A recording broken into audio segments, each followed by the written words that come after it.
All right, Hotep, everybody. Hey, this is Michael Imhotep, founder of the African History Network, host of the African History Network show. I'm a talk show host, researcher, lecturer, writer, and historian. It is Sunday, August 20th, 2023, the 403rd commemoration of August 20th, 1619, when 29 Africans came into Virginia at Point Comfort on that White Lion pirate ship, which was a Dutch pirate ship.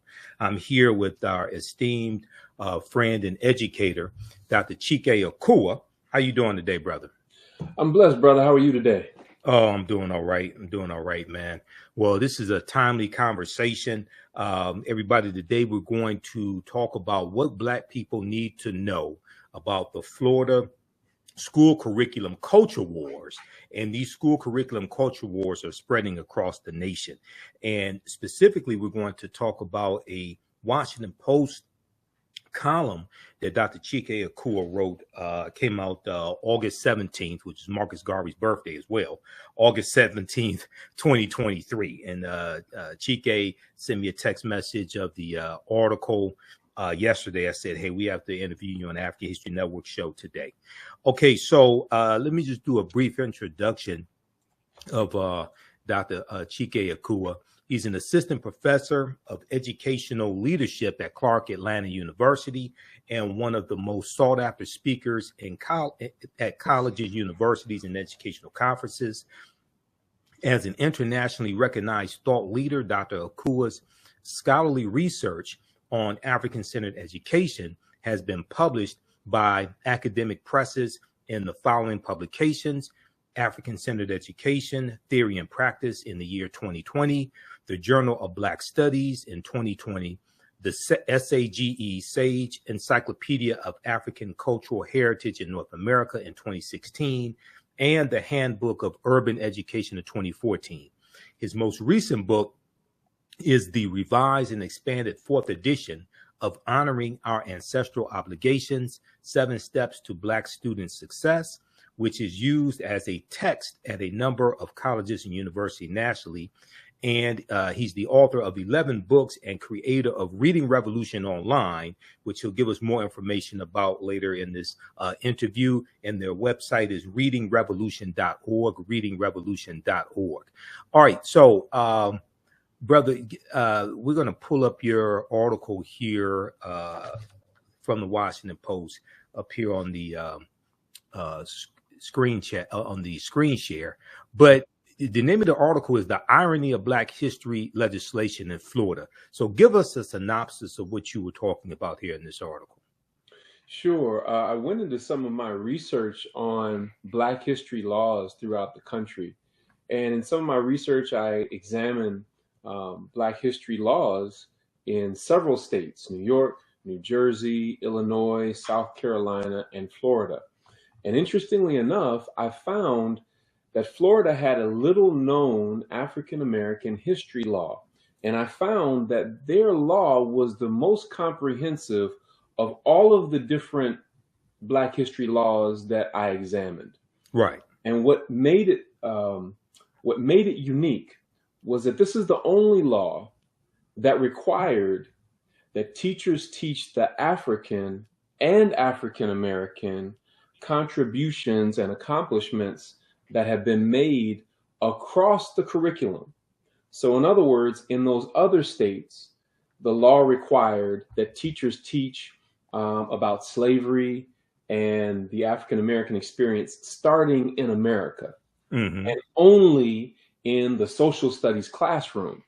But Florida's law was more comprehensive because it required that you also taught the African contributions before slavery and across the curriculum, meaning in science, in math, in language arts, and reading, and literature, and social studies, all of the different subject areas. So I found that to be a fascinating article, and that the people who brought that legislation into being were very intentional about how they worded it. So I found it very ironic in terms of what's going on in Florida and many other states now, as they're trying to censure what's taught about Black history. And much of that is happening or started in Florida, which has, interestingly enough, the most comprehensive law. So that's what we mean by the irony behind these Black history laws. Okay, and that law that you are referring to is Florida Statute 1003.42, Section 8, and is referenced here in your article here for the Washington Post. And in this section, and I'm going to have you elaborate on this, you talk about the fact that so you were teaching at a school. Was that an elementary school or middle school, and starting in 1992 in Virginia? Yes, middle school. Middle school, okay. And you go on to say in 1994, 2 years after I began teaching in Virginia, the state of Florida passed landmark legislation that required the teaching of African and African American contributions across the curriculum. And everybody could research this, and he put the link here in the article to this statute. I think it has the link to the article, the link to the statute, or you can Google it. Florida Statute 1003.42, Section H, required that teachers teach, quote, the history of African Americans, including the history of African peoples before the political conflicts that led to the development of slavery, the passage to America, the enslavement experience, abolition, and the contributions of African American society. Okay, so now contrast this. Now you and we're going to talk about your experience in teaching in Virginia as well, but contrast this law and Governor Ron DeSantis, who I loathe and abhor.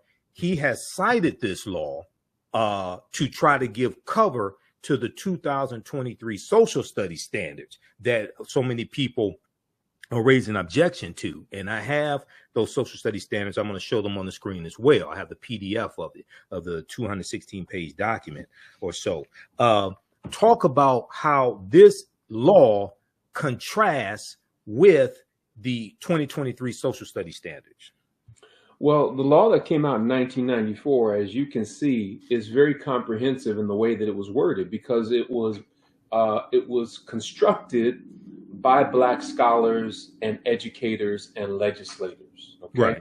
And I interviewed several of the Black legislators and educators that brought that law into being, and what they were very clear on is that prior to that law, there were several themes that emerged.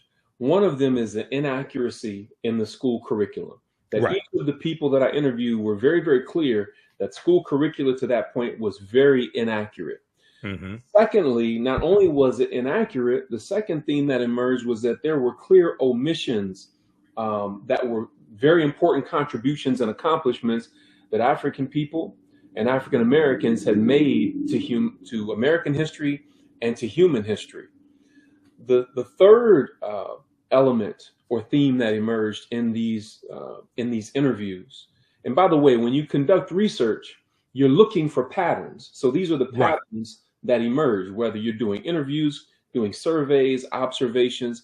So the third thing that emerged was this issue of correction, that the standard American narrative of history needed to be corrected of these inaccuracies and omissions.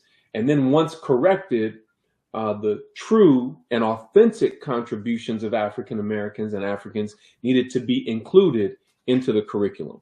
So inaccuracy, omission, correction, and inclusion. Those were the four primary elements that emerged in my research. So now when you contrast that with the so-called Stop Woke Act, right? One of the things that came up in DeSantis's remarks that was very ignorant was that he suggested, and you just scrolled past it, was that enslaved Africans developed skills as a result of slavery. Right, exactly. And I've dealt with that extensively here on the African History Network show. But go ahead, because you do have some historical information here as well. But go ahead and talk about that.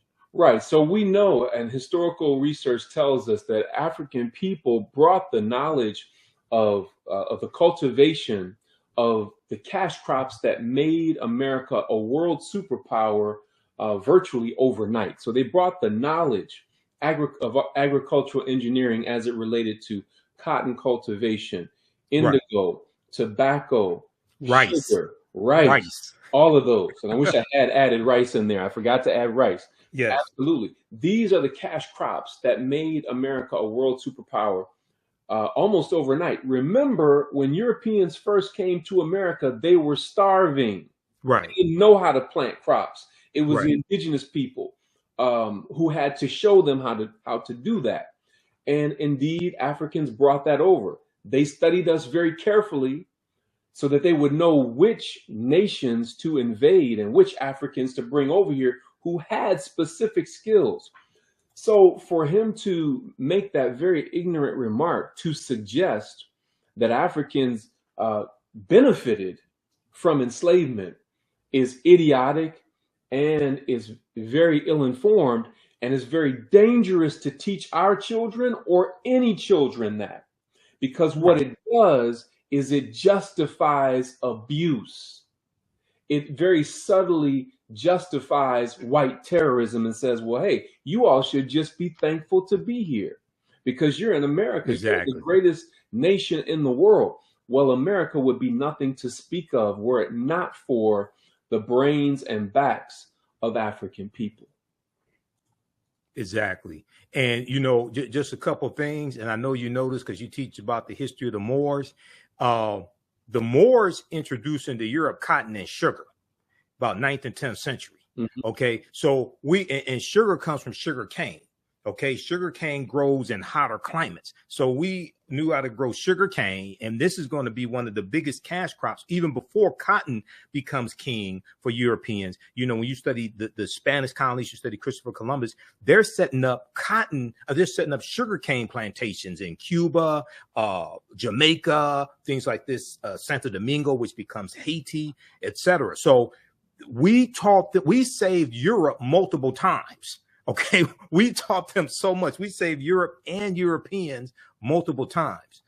Well, here's the further irony about that. The further irony about that is I have been providing consulting to the Florida African American History Task Force. It's actually the Commissioner of Education's African American History Task Force. And I've been consulting with them since 2006. I've developed curriculum resources for them, online training and professional development and in-person professional development for teachers and leaders throughout the state of Florida. They have utilized my books and all of the things that I produce. So the African American History Task Force in Florida is very progressive and is very clear and aware of the things that you've shared, because the things that you shared are actually in the curricula that I've produced for them. I've spoken at their summer institute several times. So they're aware of all of this, but they're being suppressed by the Florida Department of Education and by Governor Ron DeSantis. And so those that are listening right now will say, man, that's terrible, Dr. Akua, but hey, I don't live in Florida. Well, guess what? If your neighbor's house is on fire, guess what? You better grab a pail and some water and get to helping him or her put that fire out, because guess what? It's not just in Florida. Florida is receiving most of the heat for this. They're receiving most of the play in the media about this. But in reality, there are 35 states who have proposed legislation similar to Florida. And of those 35, 16 have already passed a similar law.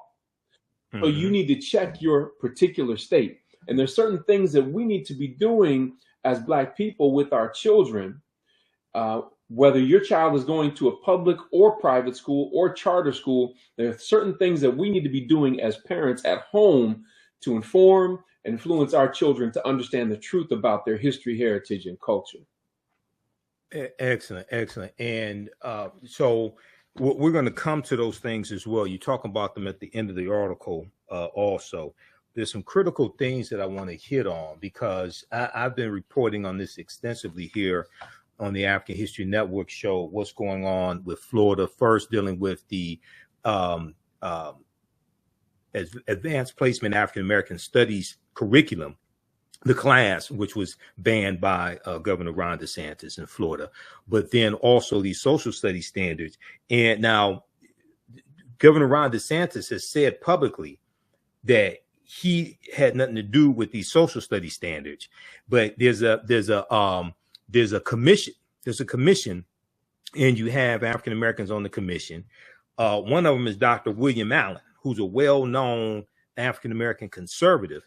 There was an article from NBCnews.com from July 28th, 2023, and Dr. Greg Carr alluded to this on it's another, not on Roland Martin Unfiltered, but on another the Black Table that he does. No, not his show. The other show. What's the sister's name? Karen. Oh, Karen Hunter. Karen Hunter. On Karen Hunter's show, because he read through the social studies standards, and he says it seems like there was a disagreement among those on the committee about the most controversial part, right? So this article here from NBCnews.com from July 28, 2023 is called "Most of Florida Work Group Did Not Agree with Controversial Parts of State's New Standards for Black History," members say. Quote, "Most of us did not want that language," end quote, one group member said. So it was two African-American PhDs who were the ones really from these reports and from what I read, who were really pushing that controversial standard. One was Dr. William Allen, and another was an African-American woman who's a documentarian, Dr. Presley Rice, Dr. Frances Presley Rice, okay? And I want you to comment on this in just a second, but I just want to read this section here. The work group members who spoke to NBC News said that only two members of the work group, Dr. William Allen, who's a Black conservative, he was on Fox News on Jesse Waters' show. Jesse Waters is replacing the white supremacist Tucker Carlson on Fox News. Dr. William Allen and Dr. Frances Presley Rice, they advocated for the criticized language. Dr. William Allen and Dr. Frances Presley Rice, both Black Republicans, released a joint statement last week defending the new standards as, quote, comprehensive and rigorous instruction of African-American history. Now, and they said, quote, "The intent of this particular benchmark clarification is to show that some slaves developed highly specialized trades from which they benefited," end quote. These two Black PhDs wrote, quote, "This is factual and well documented." Go ahead and respond, Dr. Chike Akua. Then I got some follow-up information on this as well. Yeah, it's very skillful the way that they're attempting to word this. But let's go back to some of the first words you used to contextualize this. And you said two Black conservatives. Anytime I hear the words Black and conservative together, we have to ask the question, what are you trying to conserve?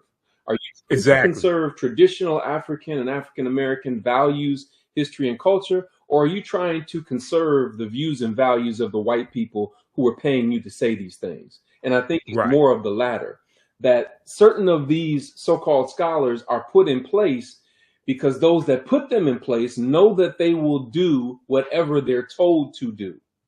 They're put in place because they already have a certain perspective that benefits whites in power rather than African Americans whom they should be serving.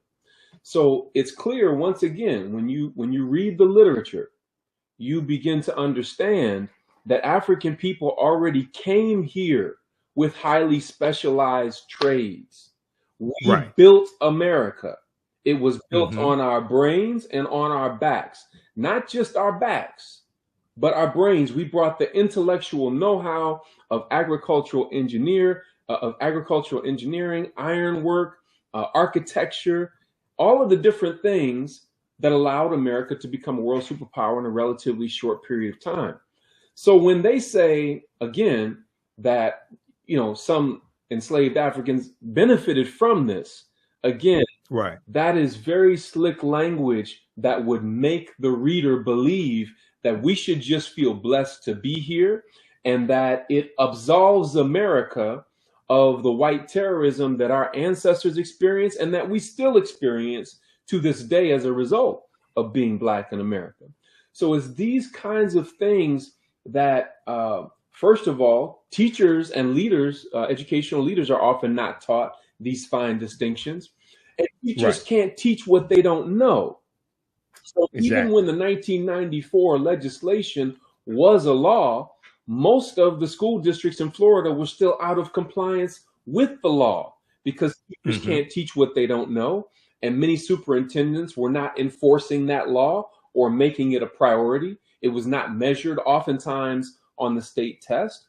And most oftentimes it was not in teacher or principal evaluations. You weren't being evaluated on whether or not you were teaching these African and African American history standards. So this is why what we call fidelity of implementation is so important. Once you have the Right. law, have you actually implemented it according to the language and meaning of the law and those that wrote the law and what they intended? And we can say definitively that the answer to that is no. Absolutely. This article here that I have up on the screen from WashingtonPost.com. I've talked about it here on the African History Network show. I use it in, this is one of the numerous articles, 100 plus articles I use in my online classes. Now, this is from July 24th, 2023. Note to Florida and DeSantis: enslaved Africans were already skilled.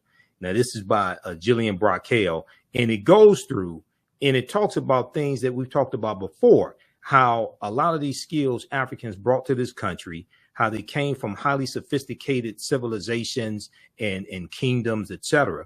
But it also talks about the fact that Europeans would target different groups of Africans because they were known to have certain skills. Yeah. And they had the skills that these Europeans wanted.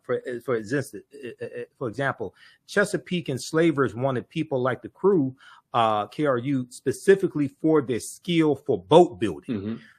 Though Europeans were sailing farther distances, slave traders marveled at the superior stability and speed of West African canoes, some of which they said could hold 100 people. These boat designs were ideal for fishing, freight, and ferrying up and down the Chesapeake. She talked about, we know Onesimus. I'm not exactly sure how to pronounce this, Onesimus, but Onesimus was the African slave who taught the Puritans how to inoculate themselves from smallpox. He was from West Africa. Mm-hmm. Okay. They talk about how New England Puritans targeted Akan-speaking people from the Gold Coast or Ghana who had a long military tradition emphasizing discipline and quick thinking. But go ahead and comment on this, brother. Yeah, so, and that's one of the things I love about your show, brother, is that you use documented research literature. And I can give some other examples. If you go and you read Charles Finch's book, The Star of Deep Beginnings, The African Genesis of Science and Technology, if you will go and read Blacks in Science by Dr. Ivan Van Sertima, if you read Blacks and Science by Robin Walker, volumes 1 and 2, there is a literature on these things. We're not just talking and just making stuff up. When we say that there's scientific research literature, we mean that there is hard empirical evidence to demonstrate what we're talking about. There, you have it right there. It's Robin Walker, Blacks in Science. Yeah. So there is a very long and extensive and voluminous research literature on these things for those that care to know. But one of the things that was done to us is to, first of all, make it so that you don't know, and then to make it so that you don't want to know. And so there's an African proverb that says, lack of knowledge is darker than the night. Not to know is bad, but not to wish to know is worse. And so for those of us who do know, for those of us who have made this our life's work to study it and pass it on to our children, these are very, very challenging times that we're living in. And what they are doing should be very clear to all of us. And so we cannot stand idly by and allow other people to control the curricula that our children will be fed when they go to school. And I want to say this also, Brother Michael. You know, we know here at the African History Network how important independent Black schools are, independent African-centered schools are, and we will always advocate for that. In addition to that, however, we also know that 95, 96, probably 98, 99% of Black children in America go to public schools. And they are going to be subject to this kind of indoctrination. And so that is why we must fight inside the system and build outside of the system simultaneously. Exactly. And this is why, even though you and I are both advocates for homeschooling, and we both speak and have spoken numerous times at the Liberated Minds Black Homeschooling Education Expo, shout out to Queen Thais, yes, and the people doing work there. But homeschooling by itself is not going to save African-American children. And what I mean by that is the majority of our children are still going to go to public school. So even though we can augment what's taking place in public school with homeschooling, we're not going to be able just to homeschool exclusively all of our children. Okay. And the other thing is that every ethnic group of children need this history also, not just African-American children. Go ahead. In addition to that, our tax dollars are going to this. Exactly. We're paying to be miseducated. We're paying to be lied to. We're paying for what Dr. Kemet Shockley calls a mild form of mental molestation when our children go to these schools.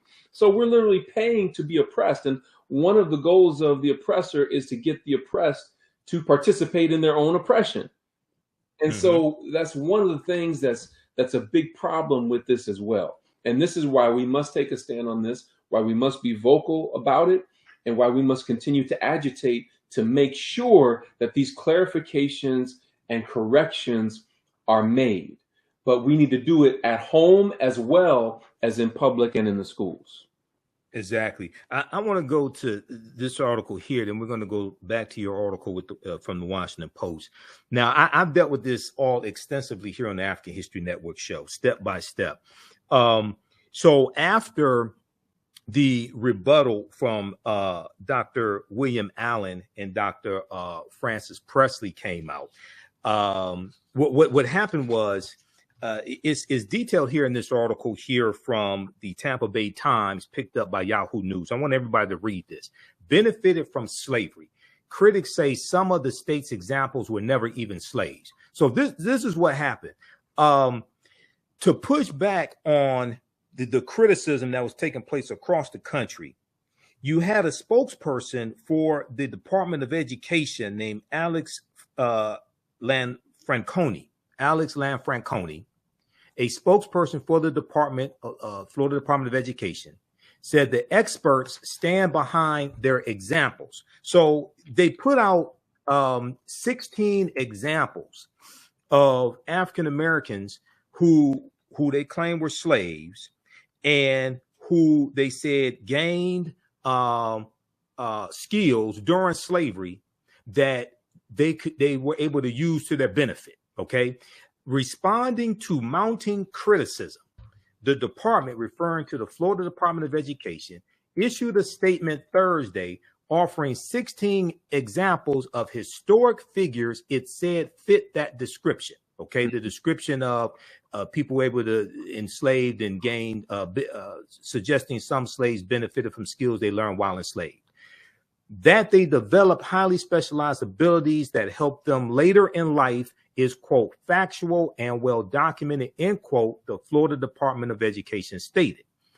Asked for more information on Friday, Florida's Department of Education cited references, the Colored Patriots of the American Revolution, which is an 1895 book by William Cooper Nail. I don't know why they had to go back that far. And Encyclopedia of African American History, 1619 to 1895, which is a 2006 book edited by Dr. Paul Finkelman. We had Dr. Paul Finkelman here on the African History Network show a few years ago when he was speaking at the Charles H. Wright Museum of African American History. Now, Alex Lanfranconi, a spokesperson for the Florida Department of Education, said that experts stand behind their examples. Dr. Francis Presley Rice, a co-founder of the Yoakum African American History Association and chairperson of the National Black Republican Association, already there, warning flags all over the place, National Black Republican Association, she's the chairperson, provided the information to the Florida Department of Education. But other sources offer conflicting descriptions of the 16 historic figures, and critics came forward to attack the department's claims. Among the problems historic sources show several of the 16 individuals were never even slaves. Go ahead and comment, and I'm going to pull up the 16 individuals, brother, because almost half of them were never slaves. Go ahead. Yeah, so there were many Africans who not only brought their skills with them from Africa, but there were many who were free people in the Americas. Yes. Who had developed their skills and were working in everyday life. But, you know, we could shut this down with one simple comment, brother. And it's simply this, and I have to give a shout out to my brother, JR, who shared this with me. Okay. Would there be anyone so ignorant as to suggest that Jews benefited from the Holocaust? No, there wouldn't. You know, even so no one would not Jews as a whole. No one would even think to say something so outrageous. Right. But why is it that there are those that think that they can say that regarding African and African American people? This is a question of power or lack thereof. And so, again, it seeks to justify abuse and white terrorism. It subtly says, once again, y'all should just be glad to be here. You know, what if, you know, look at Africa now. What if you were over there now? Well, if Africa hadn't been invaded, exactly, you know, in the ways that it was, if African people were not brought here, there would be no America worth coming to, because we were the ones that built it into something that was appealing and attractive to make people want to come here. But again, these are the fine distinctions that leaders and teachers have to have when they're teaching these different standards. Exactly. And not only that, we take it back to Dr. David Imhotep and the first Americans were Africans documented evidence. There's overwhelming evidence to show the African presence here tens of thousands of years ago, at least 51,700 years ago. So this, to be quite honest, this was our land stolen from us. Absolutely. Okay. You know, so people have to understand that as well. So people go through and read this rest of this article, and we're going to go back to your piece here in just a minute. They go through and give examples of, and this is what's so disturbing, that these people, now the two, so if you listen to Governor Ron DeSantis, he says, well, these standards were put together by two PhDs. These are the people, these are the two PhDs he's talking about. And one of the examples they gave was Booker T. Washington, who is included on the state of Florida Department of Education website as an educator. Booker T. Washington was enslaved, but did not gain his skills until after he was freed at age 9. He worked in mines and as a houseboy before entering school, according to Tuskegee University, which he founded in 1881. They also gave, these two PhDs gave the examples of James Forten and Lewis Latimer. And they said that they were slaves who gained their skills during slavery. Okay. The Florida Department of Education said Lewis Latimer was a blacksmith. Lewis Latimer that dealt with the filament when it comes to the light bulb, things like this, the inventor, Lewis Latimer. Right. Okay. The department said Latimer was a blacksmith born into slavery in 1848 and freed in 1852. And James Forten, the ship magnate, was a shoemaker born into slavery in 1766 who escaped in 1788. A museum dedicated to Lewis Latimer states that he was born to two self-liberated, formerly enslaved parents. He was self-educated. He worked as an inventor, participating in the development of the telephone and incandescent lighting, among other inventions. And then the Museum of the American Revolution describes James Forten as a black entrepreneur born to free black parents. He served on privateer ships during the Revolutionary War and became a wealthy sailmaker. So about half of their examples that they gave to justify saying that you had some African Americans who were slaves and gained skills during slavery that they could use to their benefit later in life, half of them were never slaves. Go ahead, and we're going to go back to your article. So you're doing what I do as a professor who oversees dissertation research. When I look through the draft of a dissertation of one of my students who's conducting research, I'm looking to make sure that their explanations are in alignment and whether it flows with the proper logic. And just as you've demonstrated, and the writer of this article has demonstrated, their logic does not flow logically. It is illogical. And it's very Exactly. clear. So if I were grading this paper or helping this student to do revisions, I say, hey, you have to go back and you have to revise this because this is not in alignment. It's not in alignment with historical fact. Go back and look at your literature review of the research. Go back and look at the data that you gathered and see if your data was authentic. So the writer of this article and what you have done, you guys are spot on, because you're pointing Yes. out the inaccuracies in what's being placed before us as something that's supposed to be accurate when in fact it is not. Exactly. Thank you, brother. You do a fantastic job as well. The article goes on to mention Henry Blair, who was an inventor also, and Paul Cuffey, who had the Back to Africa movement before Marcus Garvey. Paul Cuffey was taking African Americans to Sierra Leone. He was born free also. Okay. Cuffey was born in 1759 to an emancipated slave. So people read the rest of this article.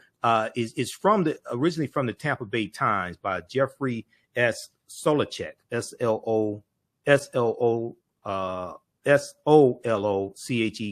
Tampa Bay Times, picked up by Yahoo News. Benefited from slavery. Critics say some of these states' examples were never even slaves. This is from July 22nd, 2023. This is why it's important to do research and don't just, circulate nonsense like Tyler Perry bought BET, which I told people did not happen. I told people 2 months ago, I put out a video 2 months ago. I said, Tyler Perry did not buy BET. Okay, let's go back to your article here. Now, I want you to talk about, I made note of some of the comments that you made. And once again, everybody read this piece here from the Washington Post. Also, see if Yahoo News picked it up. It's called The Irony of Black History Legislation in Florida. It's from August 17, 2023, which is also the birth date of Marcus Mosiah Garvey. This is in the column Perspective by Valerie Strauss, and it's written by our guest, Dr. Chike Akua. Okay, so you talk about teaching in middle school, and you talk about teaching, how you put it, you incorporated outside information dealing with African history, African American history, and you said that oftentimes you said you incorporated cultural examples of excellence, resistance, and self-determination. But a lot of times, and I want to get your exact quote here, a lot of times those examples conflicted with the administration, or may have conflicted with other teachers. Okay. Right. Talk about some of what you were introducing that was factual, but that conflicted with the administration or other teachers. You give an example also about posters they wanted you to take down about Black history, things of this nature. Sure. So back then, well, first of all, I would like to say that the teacher's store didn't have what I was looking for. Explain to people what a teacher store is. My mother taught in Detroit public schools for 47 years, so I know exactly what the teacher store is, because I went numerous times when I was a kid. But explain to people who don't know what the teacher store is. The teacher store is a place where teachers and educators go to find posters and bulletin board material and anything that it relates to arts and crafts and things that you would do in the classroom with students. And I could never find the posters and things that I was looking for in the teacher store, so I would create them. I would blow up pictures and images. I would get them laminated, and in making these different things, I wouldn't just make them for myself. I would make them for my other teacher friends who were of the same mindset. And so some of you all may recall my friend Tony Browder, who's his book From the Browder Files. He has this amazing picture of a muscular African man with arms outstretched, with a Kemetic or Egyptian headdress on, and a silhouette of Africa behind him. Beneath that picture is the same man with his head bowed and his wrists in chains, with a silhouette of America behind him. So I thought, man, that image was so strong, and it tells a story that my students need to know. So I blew it up, and then I had it laminated and made several for some of my other friends. We were told by administration to take it down. Now, contrary to what you may think based on my energy right now, brother, back then I was not as forthright and forceful and articulate in representing what I was doing and why I was doing it. But I couldn't just take it down. So what I did was I took my scissors. I asked them, what's the problem with the poster? I said, is it the top part of the top or the part of the bottom? They said, it's the part at the bottom. I said, but that's historically accurate. Yeah, but that could make students feel a certain kind of way and everything. We just want you to take it down. So instead of just taking down the whole poster, I took my scissors and I cut a jagged line, a jagged edge, cutting the bottom portion off. So when my students came to class, they were like, oh my gosh, Mr. Cool, what happened to your poster? Who did that? I said, I did it. They said, well, why would you do that? Why would you cut up your poster? I said, well, we were told to take it down because there's some people who don't want you to know this story. Right. So I had to, in my 14 years as a public school teacher, I had to covertly infuse this type of cultural knowledge into the schools because I found myself in the principal's office more often than some of my troubled students, myself and some of my colleagues. And those of my colleagues that were doing this as well are doing amazing things today as well. But we were making a tremendous impact on our students, but we're having to do it covertly and constantly under attack, constantly having to justify why we were teaching, what we were teaching, and why we weren't just teaching the standards that they gave us to teach, but we were getting results that they couldn't get. Exactly. And you mentioned that here in the article. And Tony Browder is a friend of mine. We just had Tony on the African History Network show April 23rd, dealing with why Nile Valley civilization history is important. And I use two of Tony's books in my classes, Nile Valley Contributions to Civilization and Egypt on the Potomac. Those are two books that we use by Tony Browder in my online history classes. So you in this section here in your piece from the Washington Post, you talk about you had a poster of a black man with the headdress of a king and arms powerfully outstretched with a silhouette of Africa behind him. Beneath it was a picture of the same man with head bowed and hands shackled with the silhouette of America behind him. The poster provided an opportunity for deep examination and inquiry. The poster told a story that our administrators were unwilling to acknowledge. It is a story that many are still unwilling to acknowledge or accurately assess today. Now, you said it was not uncommon for one of us to be called to the office, the principal's office, for questioning about our methods and materials. But as a result of our methods and materials, we were achieving academic and behavioral results that other teachers were not achieving, and often from students deemed unreachable. So talk about some of the success that you had with students who other teachers deemed unreachable, but what type of knowledge were you giving them that changed their behavior? Well, first, let me say, brother, and I'm sure you've heard this before, when you go on a job, two of the most important people for you to know is not necessarily your direct supervisor or your boss. It is the secretaries and the custodians, because they see things that other people don't. It was the secretary who let me know, hey, they're looking at your lesson plans real carefully, and I've heard them talking about you.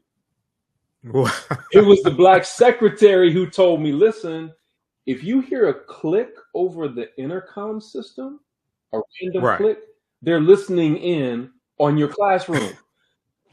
I was like, yo. Wow. So, but here I am, and I wasn't the only one. I want to be very clear. There are many conscious and committed black educators and non-black educators who are going through and have gone through what I'm talking about. But they used to send to me the students that they could not handle. They used to send to me the students that they could not control. they were always amazed at, they were oftentimes always amazed, when they came to observe my classroom. My students were on task. They were answering questions, asking good questions, respectful. But then in other classrooms, they're unruly and out of control, because they're not just unruly and out of control. That is a form of resistance to miseducation and oppression. This is what a lot of people don't understand. When our children act up and act out in school, it's not just acting up and acting out. It is a form of resistance to miseducation and oppression. And Imwali Mubaruti says something interesting. He said, Dr. Mwalimu Baruti. Baruti, yes. He said, shout out to Mwalimu. Yeah, yes. He says miseducation leads to diseducation. I need to break this down, brother.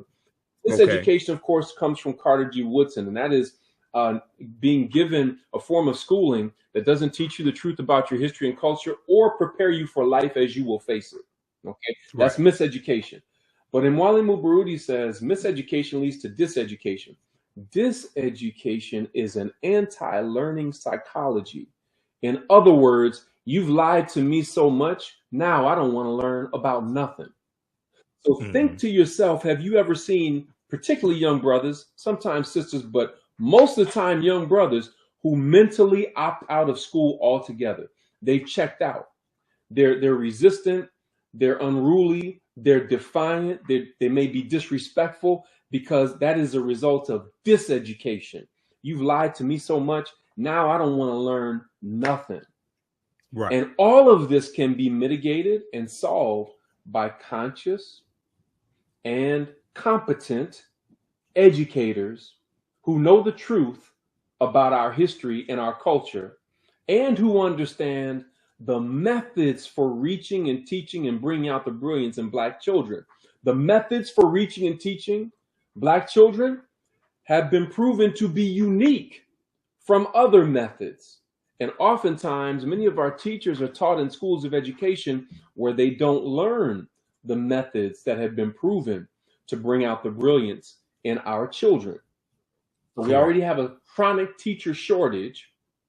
And then the teachers that do get results, you put the heat on them because they're teaching in culturally relevant and responsive ways, and they're teaching truths that you're not comfortable with. So this is what we're facing in the schools today, and it's something that needs to be dealt with head on.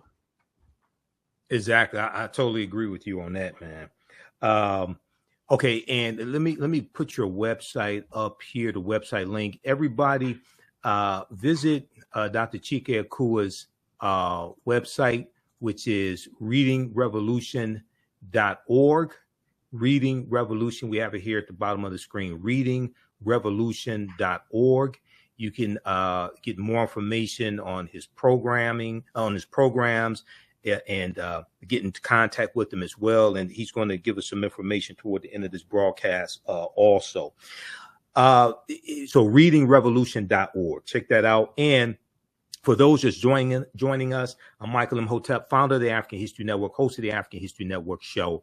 We're speaking with an esteemed educator, Dr. Chike Akua, and he is also an assistant professor of educational leadership at Clark Atlanta University as well. If you like this type of information, you can support the African History Network. $ the AHN show through Cash App, $ the AHN show through Cash App, also through PayPal, paypal.me/the AHN show. When you go to our website, theafricanhistorynetwork.com, theafricanhistorynetwork.com, we have the information there. You can also register for the online history classes I teach on Saturdays and Sundays.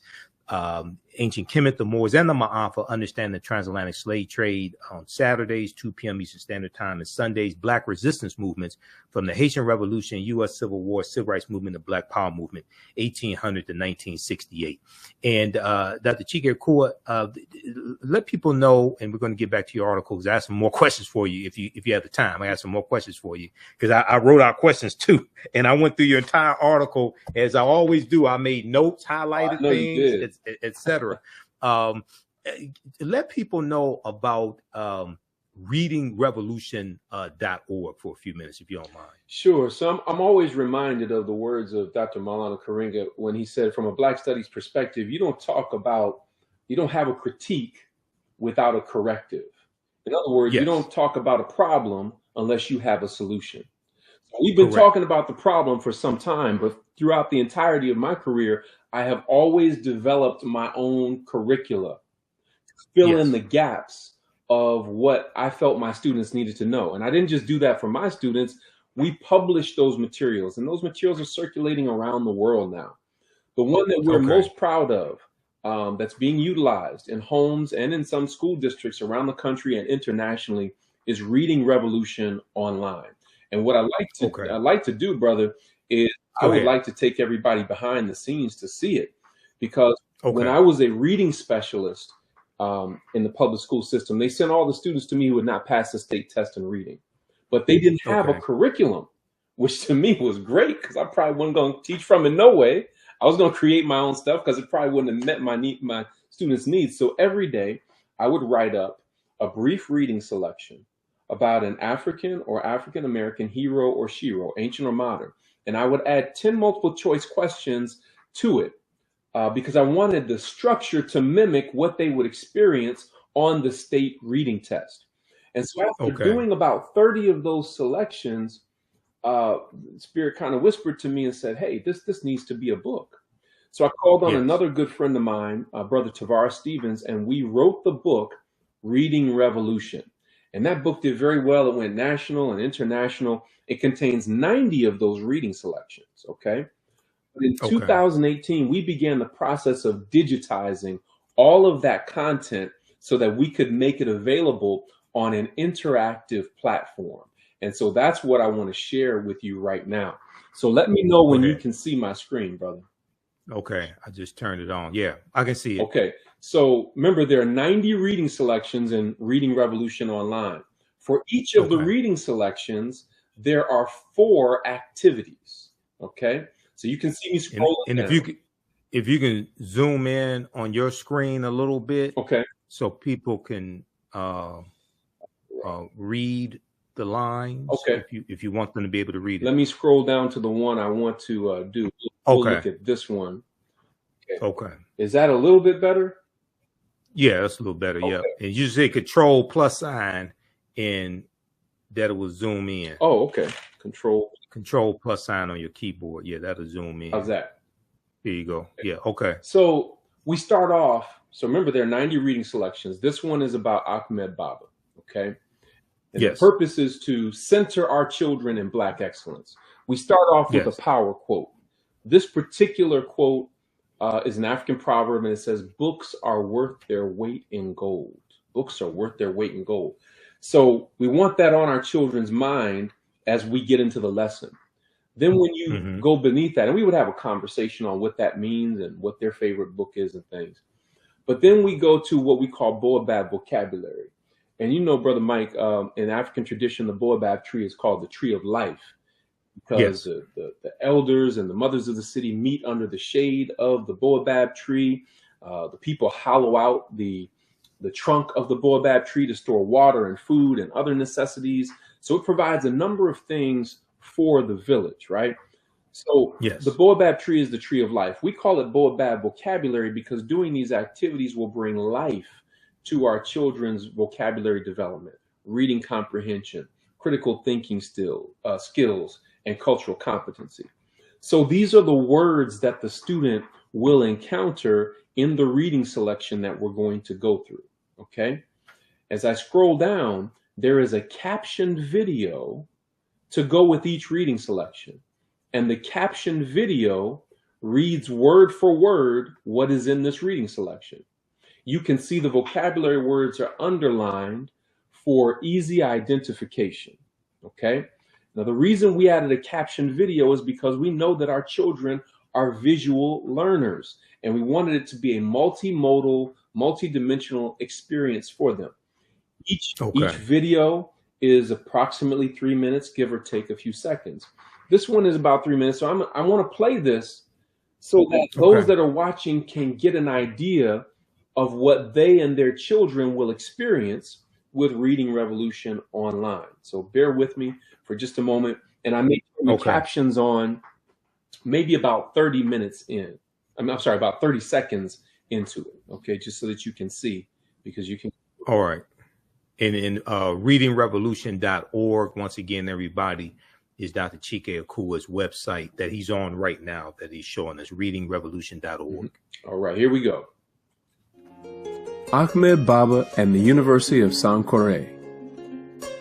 From the 1300s to the 1700s, Timbuktu was one of the greatest cities in all of Africa. Situated near the Niger River, this great center of learning was known throughout the land. It was also an important trading center for gold, salt, iron, and books. Timbuktu had quite a reputation for educational excellence and wealth, so much so that students and scholars came from all over Africa, Asia, and Europe to study at the famed University of Sankore. Being near the river gave people easy access to this thriving city of trade and education and attracted many people. Ahmed Baba was the president of the University of Sankore for 30 years. During this time, he upheld the African standard of excellence, running the university with great vision. Also during this time, he authored 42 books. This means he wrote more than one book per year in addition to his duties as president. Additionally, Ahmed Baba had over 1,600 books that he owned in his personal library. This shows that he knew the power of books to transform the mind. To Africans who introduced the art of writing to the world, books were sacred and holy. Books were valued so much that people paid for books using only gold. The book a person desired to purchase would be placed on one side of a scale, and gold dust would be sprinkled on the other side of the scale until the scales were balanced. Books in Timbuktu and in the empires of Mali and Songhai were literally worth their weight in gold.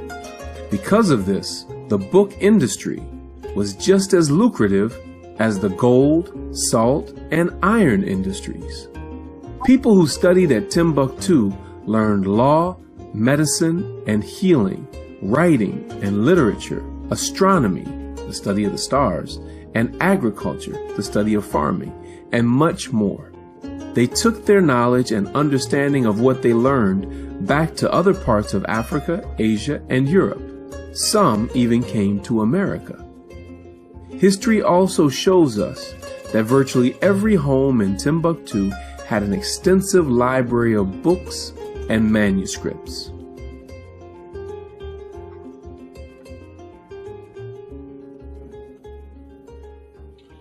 Okay, before. All right, that's great.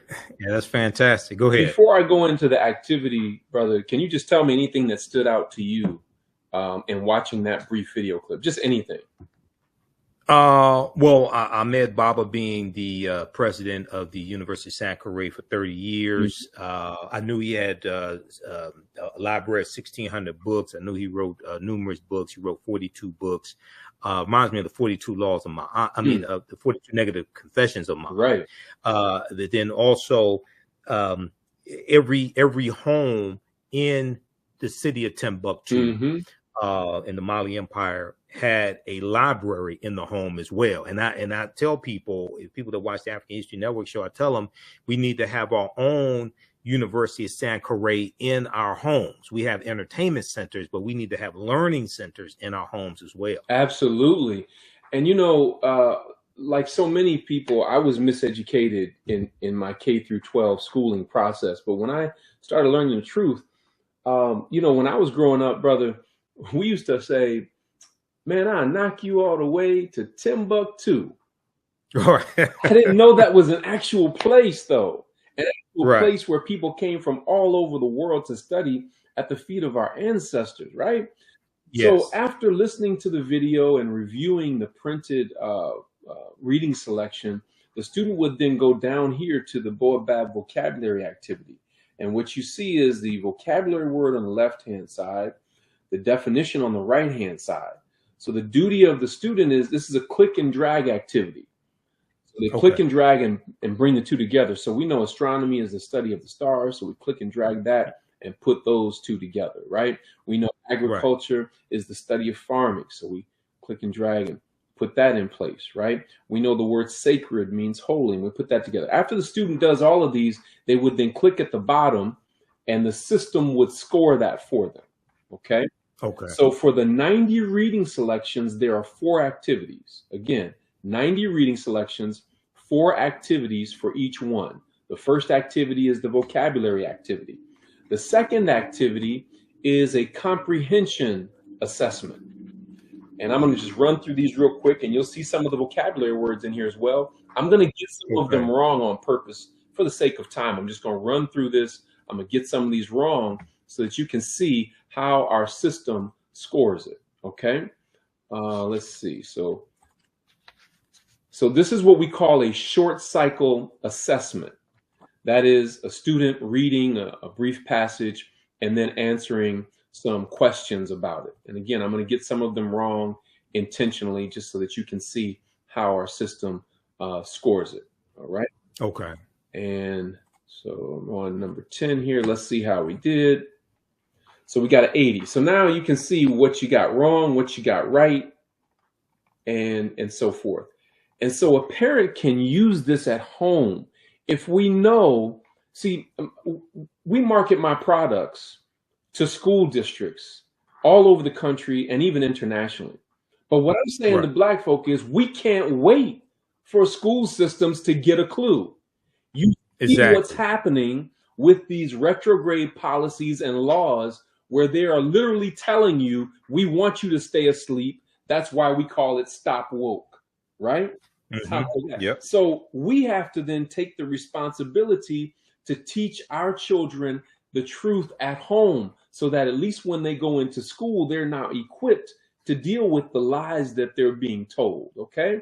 So that was our multiple choice comprehension assessment. We had the vocabulary, we had the comprehension, now we have the grammar. This is where we take several items from the reading selection, and the student then has to retype each sentence, adding capitalization, punctuation, and changing verb tense where necessary. We don't have time for me to do all that now, but I'm just going to submit it. You see that I got a 0 because I didn't complete it, right? This is going to improve our children's grammar and writing skills as they're focusing on these particular elements of grammar and so forth. And the whole idea of what I was trying to do here, brother, was really replicating my classroom and what I was doing with my students to be able to get the results that I got. I was able to take some students from F's to A's in language arts and reading and get past the state test and so forth through these culturally relevant and responsive practices, through these African-centered or Afrocentric teaching practices. But if we're going to have a reading revolution, we also have to have a writing revolution.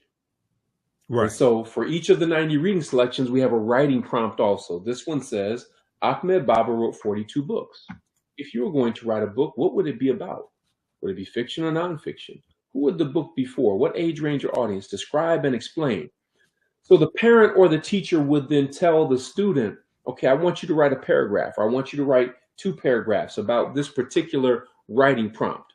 And our platform will archive that writing for them, right?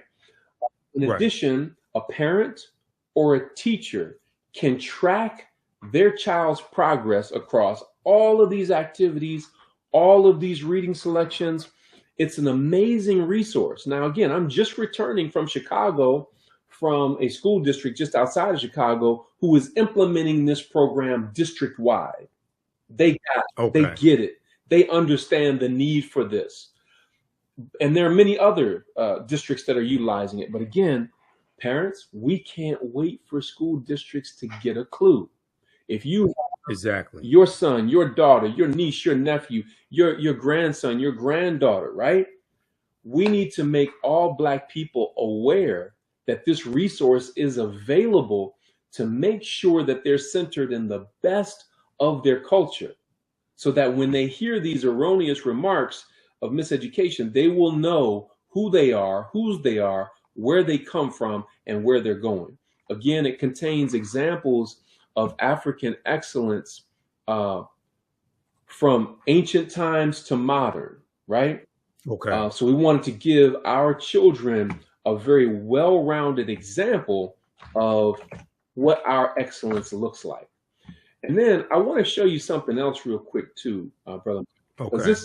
this may be just as important. Okay. So now I'm going to the website. What I showed you before is behind the scenes once you get a Reading Revolution online membership. But I'm going to scroll down here and hopefully you can see this picture of the Reading Revolution team. Can you see that right there? We're all dressed Yes. in blue. Yes. And you said to blow that up, I can press Control Yeah. plus. Yeah. Control plus sign. Yes. There. Okay. So I want you to see them because that is actually my family, brother. Okay. This is a family affair. We got together and we did this. You can see in the bottom left-hand corner is a picture of my wife. She is a master teacher in her own right. She did a number of the editing and the voiceovers. So when you listen to the videos, it won't just be a male voice. Sometimes you'll hear a female voice, right? Right above her is my oldest son, Jabari. He's a computer engineering and game design major. He did all of the audio engineering for Reading Revolution online. Next to him is his younger brother, Amari. Amari is a film and media major. Amari did the videos, but when he saw the scope and the scales, he's an amazing photographer and videographer. But when he saw the scope and the scale of the project, he called upon his girlfriend, Ayana, who's in the bottom right-hand corner. She is an amazing communications major and an amazing video editor as well. So he got her assistance in putting together all of these 90 video clips. In the middle is my niece, Kaylee, who is also a STEM major. She did some of the voiceovers and some of the editing as well. So this is a family project that we are making available to our people all over the world. And I'm sharing that with people to let them know that we don't just talk about the problems. Right. We create Exactly. solutions. And when you look at the results, look at what Dr. Marcus Jackson had to say here. He said, and he is the chief academic officer in Lancaster Independent School District in Texas, just outside of Dallas. He said, as educators, our goal is to ignite a flame that burns for knowledge. For years, Reading Revolution has been able to ignite that flame for many of my students by improving reading levels by 1 to 2.5 grade levels in a year. Wow. Now we know that our children were behind prior to the pandemic. Now Right. there's even more learning loss, but he's saying Reading Revolution can help your child to improve their reading level in 1 to 2.5 grade levels in a year. Here we have a sister not too far from you in Inkster, just outside of Detroit, Michigan. She was at Inkster Prep, and her name is LaTanya Stevens. She says, if you're considering Dr. Akua's Reading Revolution for your school or district, I highly recommend it. She said they were able to improve theirs an average of 1.7 years growth in reading in a year. Okay. Wow. And they said, so in other words, we're getting results. We have something that works, right? So for those that are listening, when you go to readingrevolution.org, I want you to click on parents. When you click on parents, that's going to take you to this page where you can watch a brief video clip and determine how you want to engage with Reading Revolution. For those that are interested in purchasing a membership, you can use this code to get a significant $200 discount. All right, taking it from $497 to $297. And the code that you want to use is just READ in capital letters, READ. So when you click on to purchase, it will take you to a screen that asks for the coupon code. And the coupon code, I'm gonna put that code on the screen if you don't mind. Yes, READ in capital letters. Okay. But when you think of the things that we spend money on for our children, $100 and $150 shoes, dozens of video game cartridges and different things that they use to access video games, where they're paying Jordans $30, $40, $50 per game and so forth. We have to invest in our children's education because they are showing us very clearly that they're not going to teach it, except in places and spaces where there are conscious and committed Black educators who are constantly advocating. but still, we have to do this at home. Exactly. And we really want to encourage everybody to use it.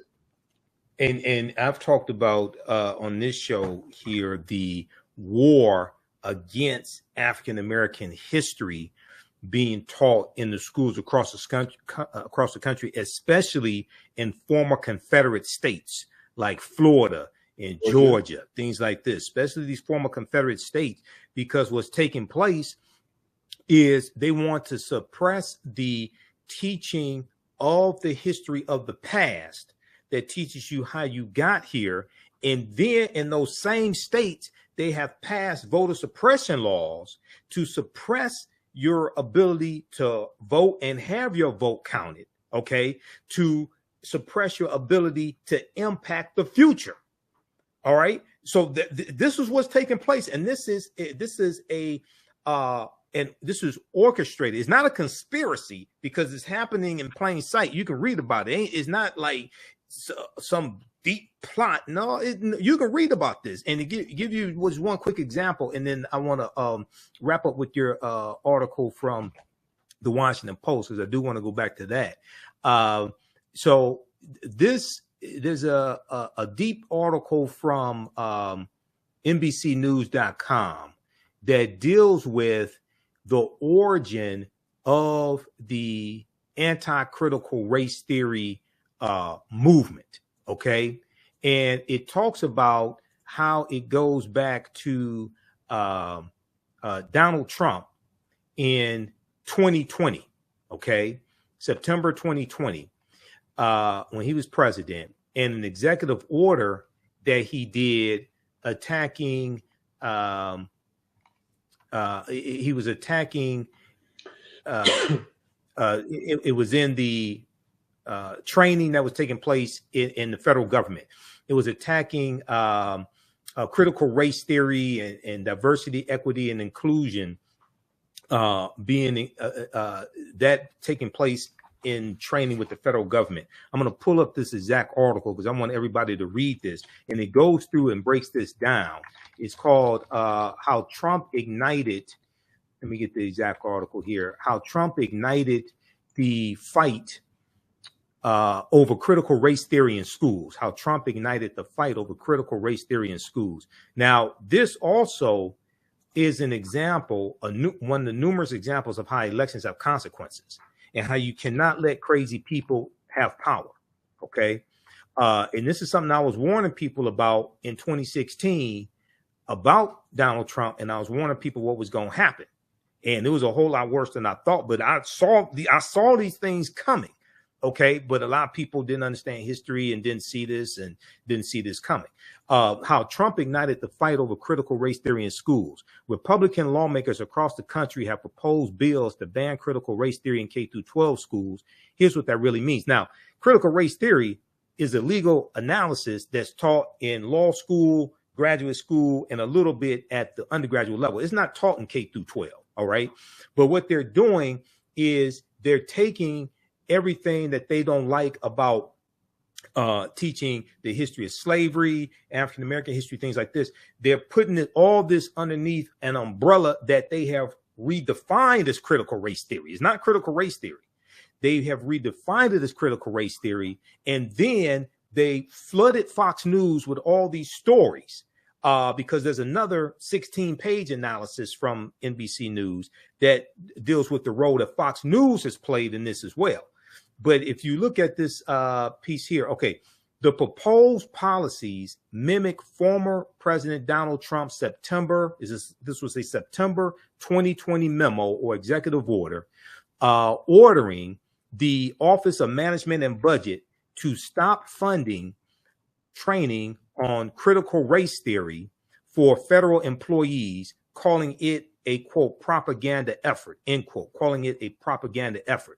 Around the same time, September 2020, around the same time, Donald Trump condemned the 1619 Project, a Pulitzer Prize winning 2019 New York Times report led by reporter Nicole Hannah-Jones that holds America was truly founded not in 1776, but 1619, when the first enslaved people were brought to the colonies. Now, we've already talked about, we were here for tens of thousands of years before that. August 20, 1619 did happen, but we have to understand this was our land stolen from us. Educators embraced this message and began utilizing the project and looking for resources to teach a more holistic history of the country. Donald Trump rebuked the 1619 project as a, quote, warped, distorted, end quote, portrayal of American history. Both the executive order he did, the memo, and this attack sparked the commission of the 1776 report, which Donald Trump ordered. The 1776 report, he created this commission. And the 1776 report was meant to combat the contents of the 1619 project. The countrywide uprisings in the wake of the deaths of George Floyd, who was killed May 25th, 2020 in Minneapolis, Minnesota, only fueled the matter, with pundits debating the nation's fraught history of racism. Thus, although President Joe Biden reversed Donald Trump's initial ban, because Joe Biden, when he came into office, he dismantled the 1776 project and removed it from whitehouse.gov. Thus, although President Joe Biden reversed Trump's initial ban in January of 2021, the seed had been planted. The seed had been planted. Go ahead, brother, and comment on this. No, it's very, very clear the efforts that are being taken to suppress the truth. And we call this a manufactured crisis. Yes, it is. Manufactured crisis around critical race theory, the fact that CRT, critical race theory, is not taught in K through 12 schools. Right. It's a manufactured crisis to gain the attention, to get more attention to Republicans, to increase their power base. Right. Yes. So this manufactured crisis is coming up against anything that critiques the standard American narrative of white supremacy. Correct. Anything that comes against that standard narrative of white supremacy ideology is going to be overshadowed by these different bans, by these policies and laws that are being passed. And that is why we need to wake up really quick and organize our people to understand these things. Carter G. Woodson said many, many years ago, there are two kinds of education: the kind you're given and the kind you must give yourself. The kind you're given is the kind that takes place in the public school system, which, by the way, as Du Bois said in Black Reconstruction, that public education in the South was a Negro or Black idea.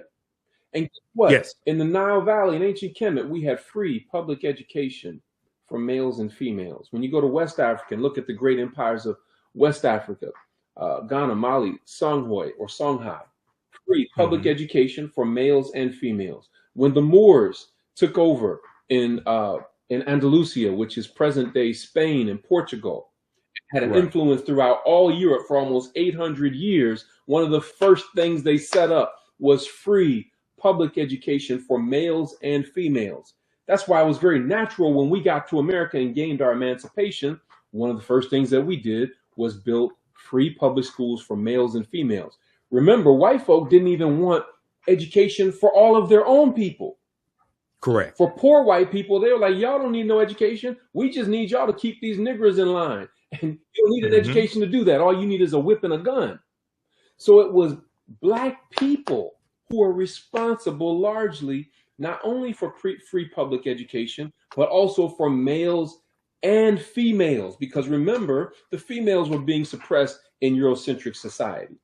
But we had a sense of complementarity in our traditional African values. So we have an ancestral obligation to ensure that our children receive the best education possible. And we have to supplement, even if you're sending your child to a private school.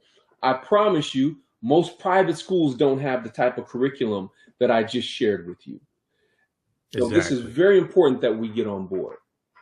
I totally agree with that.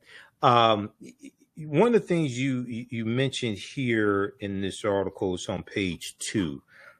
You said, I knew as a language arts teacher, there were many rich examples of reading, writing, language, and literature that developed in early Africa. There are many robust research-based examples to demonstrate this. For example, the teachings of Ptah-hotep is regarded by some scholars as the oldest complete text in the world, dating back more than 4,300 years ago. Talk a little bit about the teachings of Ptah-hotep and how you introduce this or how you use this to teach your students. Sure. So the teachings of Ptah-hotep was brought to our attention back in 1987 when it was published by Asa Hilliard, Nia Damali, and Baba Obadeli Williams. Nia Damali, interestingly enough, owns Medu Bookstore in the city of Atlanta. And of course, Baba Asa Hilliard and Baba Obadeli Williams have transitioned to the ancestors. But the teachings of Ptah-hotep contains 37 wise sayings. And Ptah-hotep was the ancient scribe in the king's court who wrote the book when he was 110 years old. How do we know that? Because in the preface of the book, he says, I'm 110 years old, right? Right. In addition to that, it is a type of literature that we refer to as wisdom literature. The most familiar wisdom literature that our listeners are probably familiar with would be the book of Proverbs in the Bible, okay? But this predates the book of Proverbs by well over 1,000 years, and you find many of the same sentiments in the teachings of Ptah-hotep later show up in the book of Proverbs in the Bible. Right. So it's a tremendous text that teaches young people our morals and our values and principles of leadership and issues of integrity and respect and so many just lifelong lessons that would serve our children so well. And again, not only do our children need to know this, all children need to know this. Exactly. Because when all children are not taught these things, I say in the article that every culture holds a key to unlocking the challenges that all humans must face. So when any culture is suppressed, all of humanity is diminished as a result of that. So when you hear me talking so passionately about what our children need, of course, I'm B1, I'm Black first, right? But and I also recognize that all people need to know this information.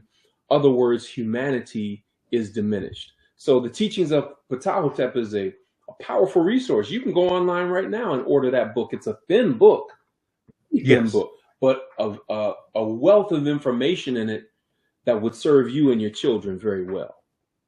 Absolutely. At the end of the article from the Washington Post, you give 3 recommendations. I have a copy of the teachings of Ptah-hotep somewhere here in the office, but also in Dr. Malefikete Asante's book, The Egyptian Philosophers, Ancient African Voices from Imhotep to Akhenaten. Yes. Yeah, that's it right there. I have that version, but he talks about Ptah-hotep in here, who was a philosopher as well, lived somewhere around 2414 BCE before the Common Era. Because in the introduction, Chronology of Ancient World Philosophers, they mention a number of different ones. Imhotep, who I'm named after, Kagimni, you have Kunanub, Akhenaten. It's a number of them. Amenhotep, son of Hapu. So this is before Socrates, Plato, and Aristotle. Right. Okay. So we have our own philosophers as well to study. At the end of the article, and once again, everybody, the name of this piece from the Washington Post, The Irony of Black History Legislation in Florida. You say, here are 3 recommendations for moving forward. Here are 3 recommendations for moving forward. Let's see. So, and you mentioned Dr. Carter G. Woodson here as well. Let me look at this last paragraph. You say effective and inclusive curricula exists. Let's go back. Effective and inclusive curricula exist, but are deeply suppressed. In addition, curricular inaccuracies, and omissions contribute to implicit bias and also prevent whites and others from accurately and critically examining their own individual and collective attitudes, beliefs, and behaviors. Lack of knowledge about this nation's history is literally hazardous to the health of African Americans.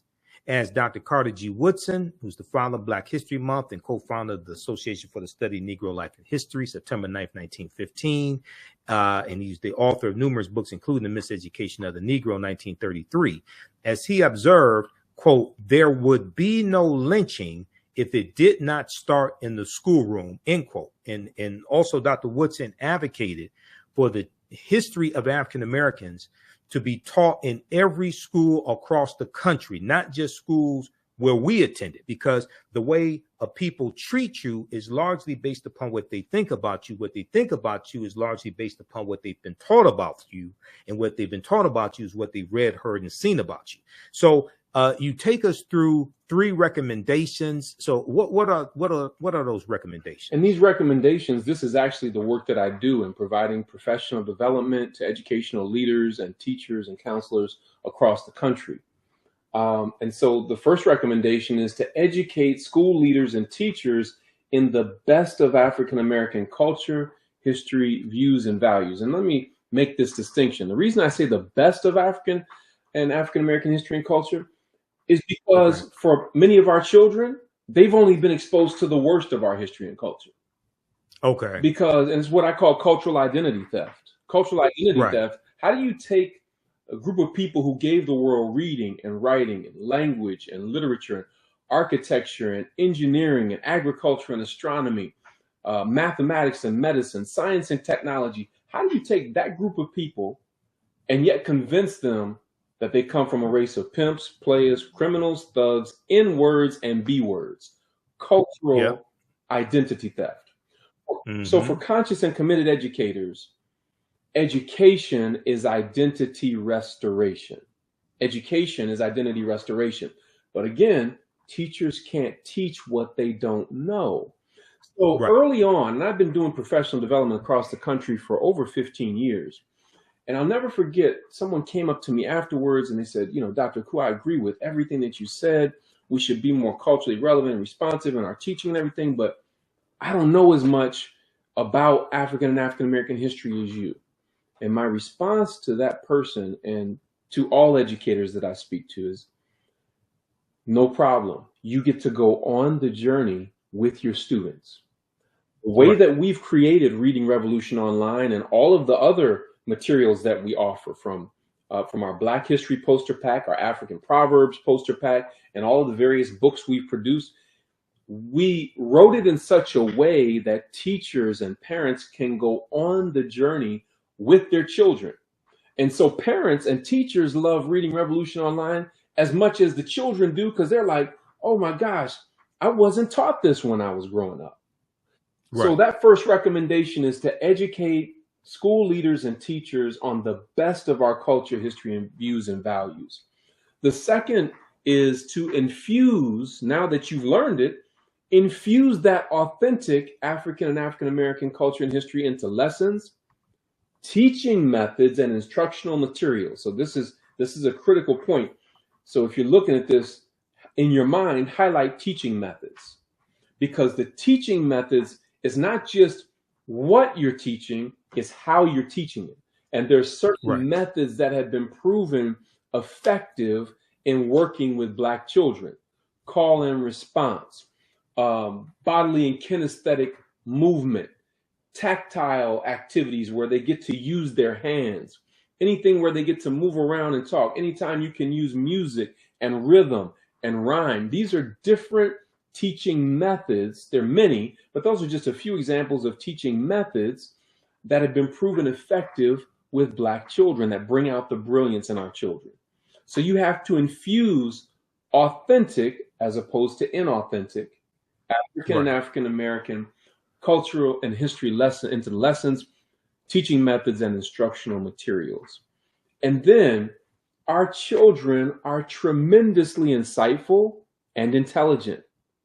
But number three, we have to provide age-appropriate opportunities for students to do their own fact-finding and research using historically and culturally authentic resources. I'll give you a quick example of kinds of conclusions that our children come to when they're given the opportunity to examine accurate information.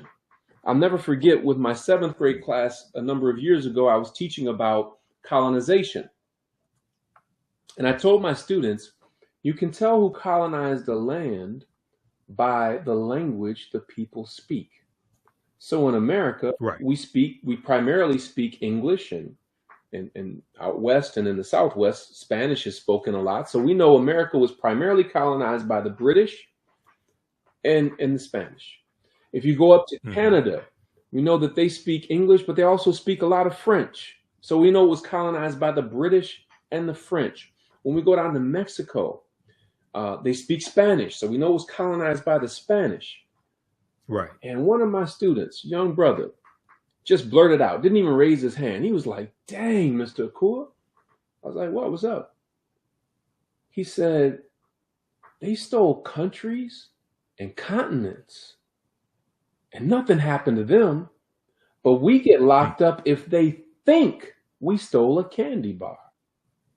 I said, whoa. So then I asked the class, I said, man, say more about that. And then I asked him, I said, by a show of hands, how many of you have noticed that you've been followed when you go to the carryout store or the grocery store? Would you raise your hand? All the students' hands went up there, and then they started, you could hear them talking about, yeah, you know, when I go to the store, I notice they're following me around to make sure I'm not, you know, stealing something and so forth. So then we had a conversation. Well, why do you think that is? So we're characterized as criminals and thugs and thieves, when in reality, the whole continent was stolen. The whole country was stolen, but we're the ones that are shown and portrayed as thieves. So this allows for a different level of critical engagement. And those that are against this kind of teaching are afraid that when our children wake up, they will demand all the rights and privileges that they are due as a result of the Bill of Rights and as a result of citizenship. And so part of the idea is to continue to indoctrinate them into the standard American narrative of white supremacy ideology, and never have them to raise any question or any issues of inequity. And the best way to do that is to erase the history of inequity so that they can't talk about it. Right, exactly. And that goes back to the laws being passed in these, especially these former Confederate states. They're using the lie of critical race theory, and saying critical race theory is indoctrination, is being taught in the schools, things like this. Is not being taught in the schools. That's a legal analysis that's taught in graduate school, law schools, and a little bit in the undergraduate level. But they're using the lie, just like the big lie that the 2020 election was stolen. They're using the big lie to pass voter suppression laws to achieve their agenda. And they're using the lie of critical race theory to suppress the teaching of this history to achieve their agenda. But everybody should check out this article here. This is from thinkprogress.org. This is from March 25th, 2015. How news outlets help convince you that most criminals are black. Okay, so I have a background in media, and I've done extensive lectures and research on the impact the media has on the way we think, feel, act, and behave. My degree's in marketing as well. The foundation of marketing is psychology. But this was a nationwide study that looked at local news stations. Okay, and it found that the local news stories that they covered dealing with crime, okay, disproportionately showed African Americans as the perpetrators. All right. And they looked at in New York City, for instance, they looked at WABC, WNBC, WCBS, they found that African Americans were overrepresented as suspects in theft, assault, and murder coverage. And they said on WABC, WNBC, and there was one other one here. I'm trying to get rid of this ad. WABC, WNBC, and WCBS, 82%, 73%, and 70% of all wrongdoers were African Americans. However, data from 2010 to 2013 shows that Black people only accounted for 55% of murders, 49% of assaults, and 55% of thefts in the city of New York City. So this goes back to what I was saying. The way you treat a people is largely based upon what you think about a people. What you think about a people is what you have read, seen, and heard about a people, and what you've been shown about them. This is programming. Okay, so this is what we have to attack and deprogram. So this is why the work that you do, brother, is so important. Go ahead once again and give people your website, how they can get in contact with you as well. Yes, please go to readingrevolution.org. Again, readingrevolution.org. You can click on parents, and you can take advantage of the special that we have for everybody on the African History Network. If you desire to purchase a one-year membership to Reading Revolution online, once you click to buy, in the coupon code, you can just use the words read, the word read in capital letters, READ. Just type in READ, and you will get a significant $200 discount. But we want to encourage all of the parents to make this investment in yourself and your children, even if they go to a private school. But our children need this. So readingrevolution.org. If you're interested in bringing me to your school or school district, or to any function that you're putting on, your college or your university, you can go to dracua.net. That's DRAKUA.net. Again, DRAKUA.net. And you can look in the menu, and it will say Book Dr. Akua. You click there and you put in the specifications of the event that you would like for me to speak at, and it will send an automatic email to my assistant, and we'll see if we can get you on the calendar and make it happen. But we would love to come to your city, to your school district, to your college or your university. In addition to that, even more than that, we want you to get Reading Revolution online. We want you to take it up and let your child's principal and assistant principal and teacher know about Reading Revolution online, and tell your neighbors and your children's friends, parents, and different things of that nature. Let's spread the word. All right. Excellent, brother. Well, look, man, it's always good to talk to you. Thanks for coming on the African History Network show today. People visit this website and take advantage of this, use this information with your children. And we'll talk to you next time, brother. Okay. Well, brother, I want to thank you for having me on, and I want everybody. Oh yeah, no problem. I want everybody who's listening to know I'm not just a guest today. I'm a viewer of the African History Network. Yep. I know, brother, you always do your research and you bring it. So I want to thank you for what you're doing, and I will always be a supporter of the wonderful work that you're doing. Oh, thanks, man. We appreciate you and the continued support as well. And sometimes we're at the Liberated Minds Black Homeschooling Education Expo together. We've both been speakers there numerous times down in Atlanta. They changed it. It used to be the third week in July. They changed it now.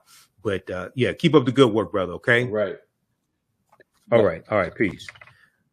All right, everybody. This is Dr. Chike Akua. Support this brother's work.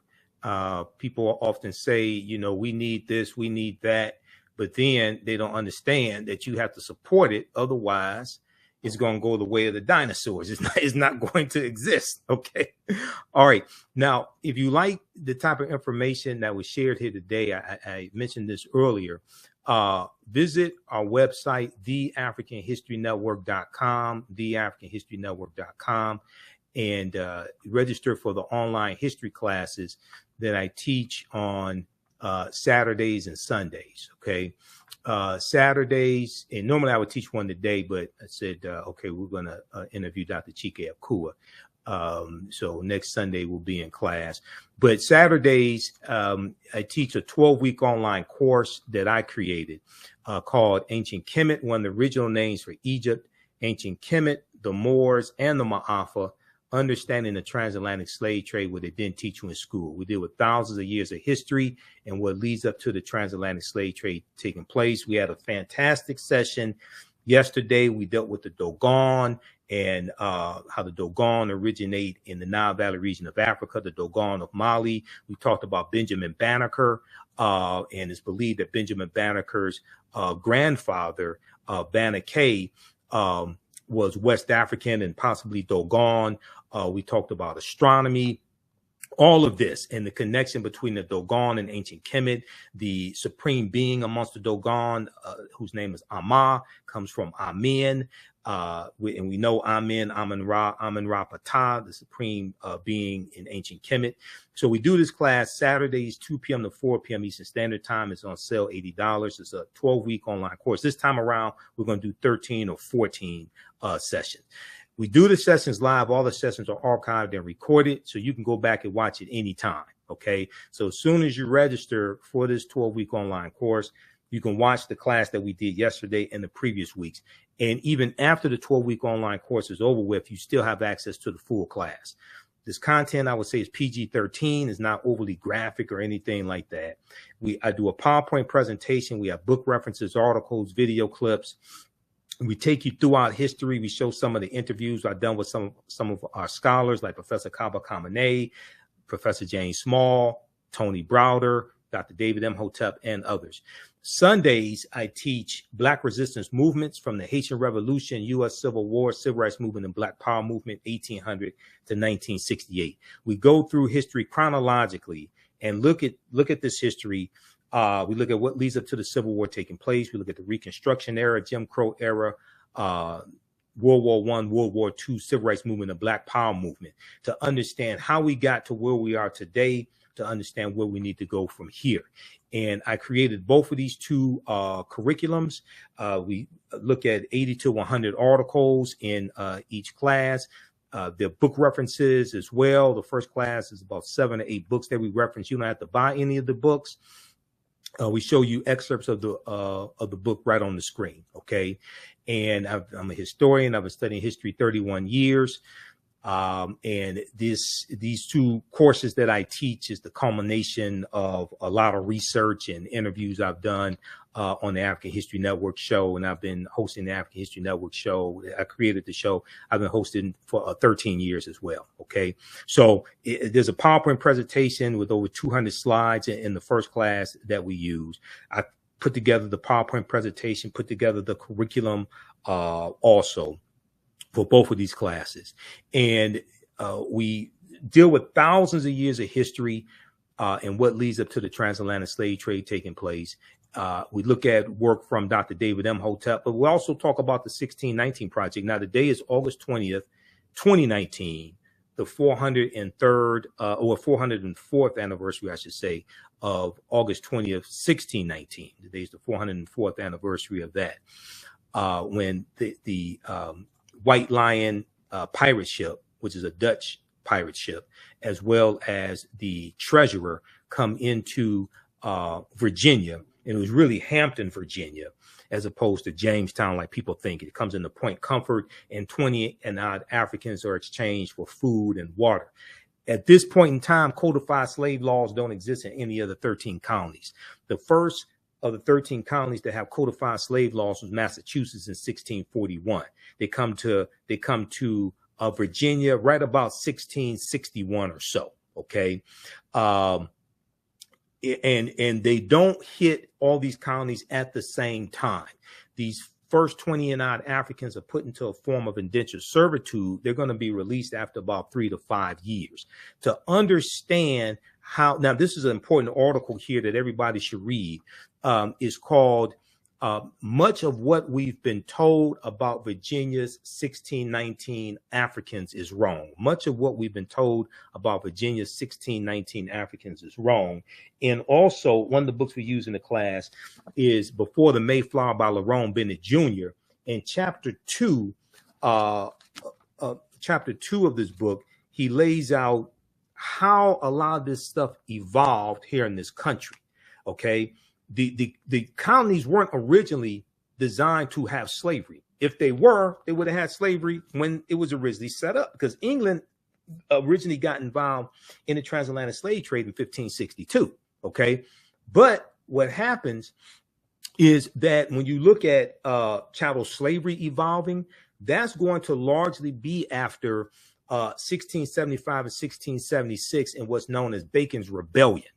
And Bacon's Rebellion is going to be after 1675, 1676, right about 1680, 1681, where the term white becomes widely used in the colonies to denote those of European ancestry. And what they were trying to do is break up the alliance between enslaved Africans, what we would call African Americans, or enslaved Africans, African indentured or free African people, poor whites, white indentured servants, poor whites, etc. There was an alliance between these different groups because they were all being oppressed on the tobacco plantations in Virginia, and they were being oppressed by the ruling elite. And they realized that they had a common enemy. So there was a rebellion that was led by a Virginia tobacco plantation owner named Nathaniel Bacon in 1675 in the colony of Virginia. And in 1670, it was about 500. There's about 500 rebels. Okay. In 1676, these rebels burned down the town of Jamestown, Virginia. Okay, how many people knew this? In 1676, they burned down the town of Jamestown, Virginia, and I was speaking on I was speaking at the Midwest Decarbonization Conference in November 2022, and I was on a panel discussion with Native Americans and African Americans, and we were talking about a shared experience, but we were also dealing with the fight for reparations for African Americans and the fight to get Native American treaties enforced. And one of the problems is that when we to really understand reparations and repairing the damage of a legacy of Jim Crow segregation, slavery, redlining, housing discrimination, things like this, you have to understand the laws and policies that were put in place that brought you to where you are, that continue to inflict the harm. Okay, reparations, the root concept is to repair damage that was done.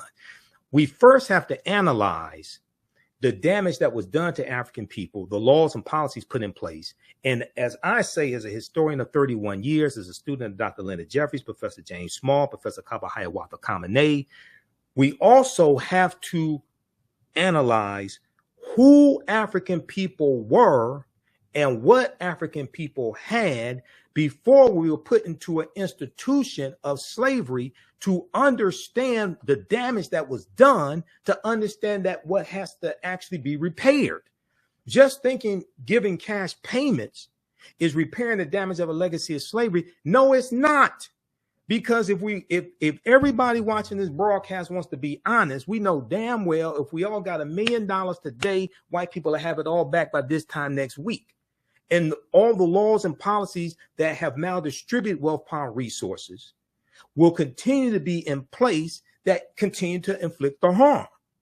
So cash payments can be part of a comprehensive repairing the damage of a legacy of slavery and Jim Crow segregation, etc. It can be part of comprehensive reparations, but it cannot only be the form of reparations, because once you spend the money, you have not changed the laws and policies that continue to inflict the harm.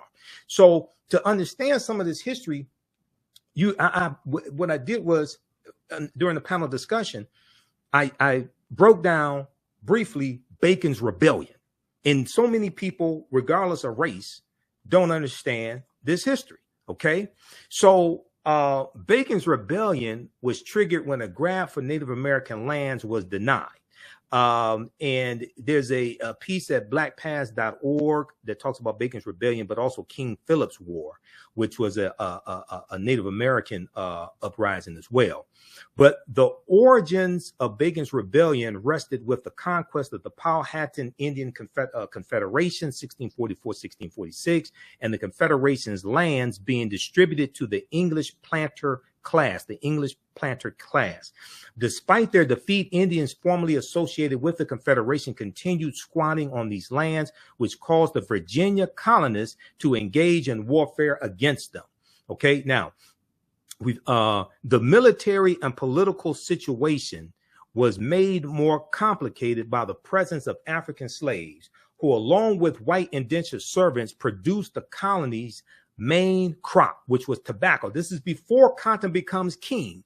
Cotton is largely going to become king after 1793, after the cotton gin is created by Eli Whitney, which greatly reduces the cost to produce cotton. Before cotton was king in the colonies, tobacco was king, but also you're going to have sugarcane that's king as well. But at this point in time, tobacco is king. Okay, tobacco is the main cash crop.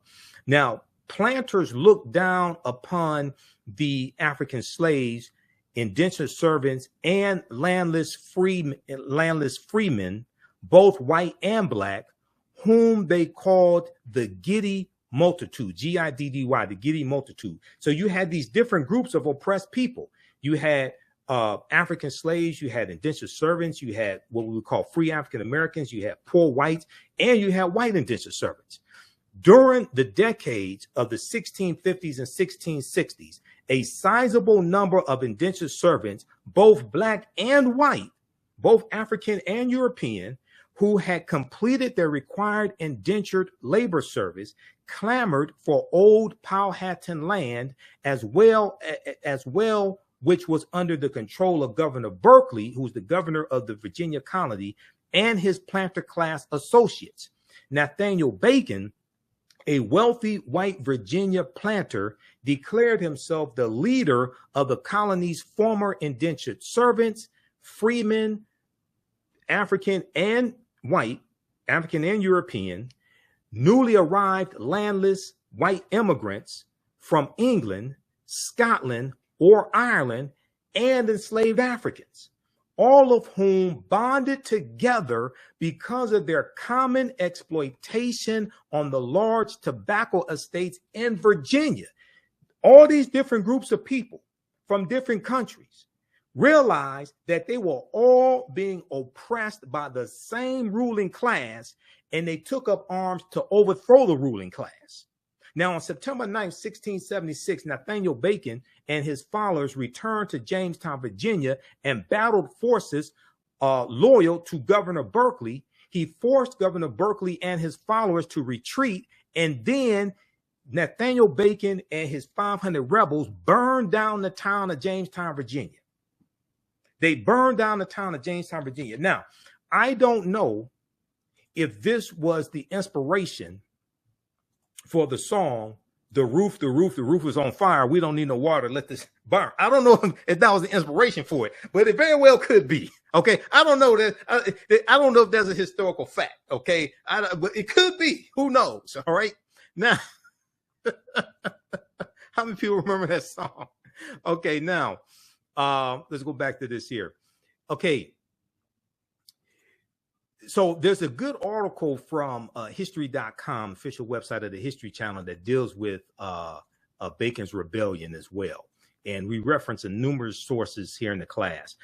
Toward the end of the 17th century, labor from England began to diminish. So what happens is the economy in England improves, and there's less of a desire of white people to come from England to be indentured servants here in the colonies. So you have a drying up of the labor force, of the white labor force, okay? Toward the end of the 17th century, toward the end of the 1600s, labor from England began to diminish, and the colonies were faced with two major dilemmas. The colonies were faced with two major dilemmas. The first dilemma was how to maintain control over the restless poor and the freedmen who seemed intent on the violent overthrow of the colony's leaders, because they were all being oppressed by the same ruling class, the same 1% or 10%. Okay. The second dilemma that the colonists in control, the planter class, the rulers, the second dilemma that they were dealing with was how to obtain a controllable labor force as cheaply as possible. The colonial leaders found a solution to both problems.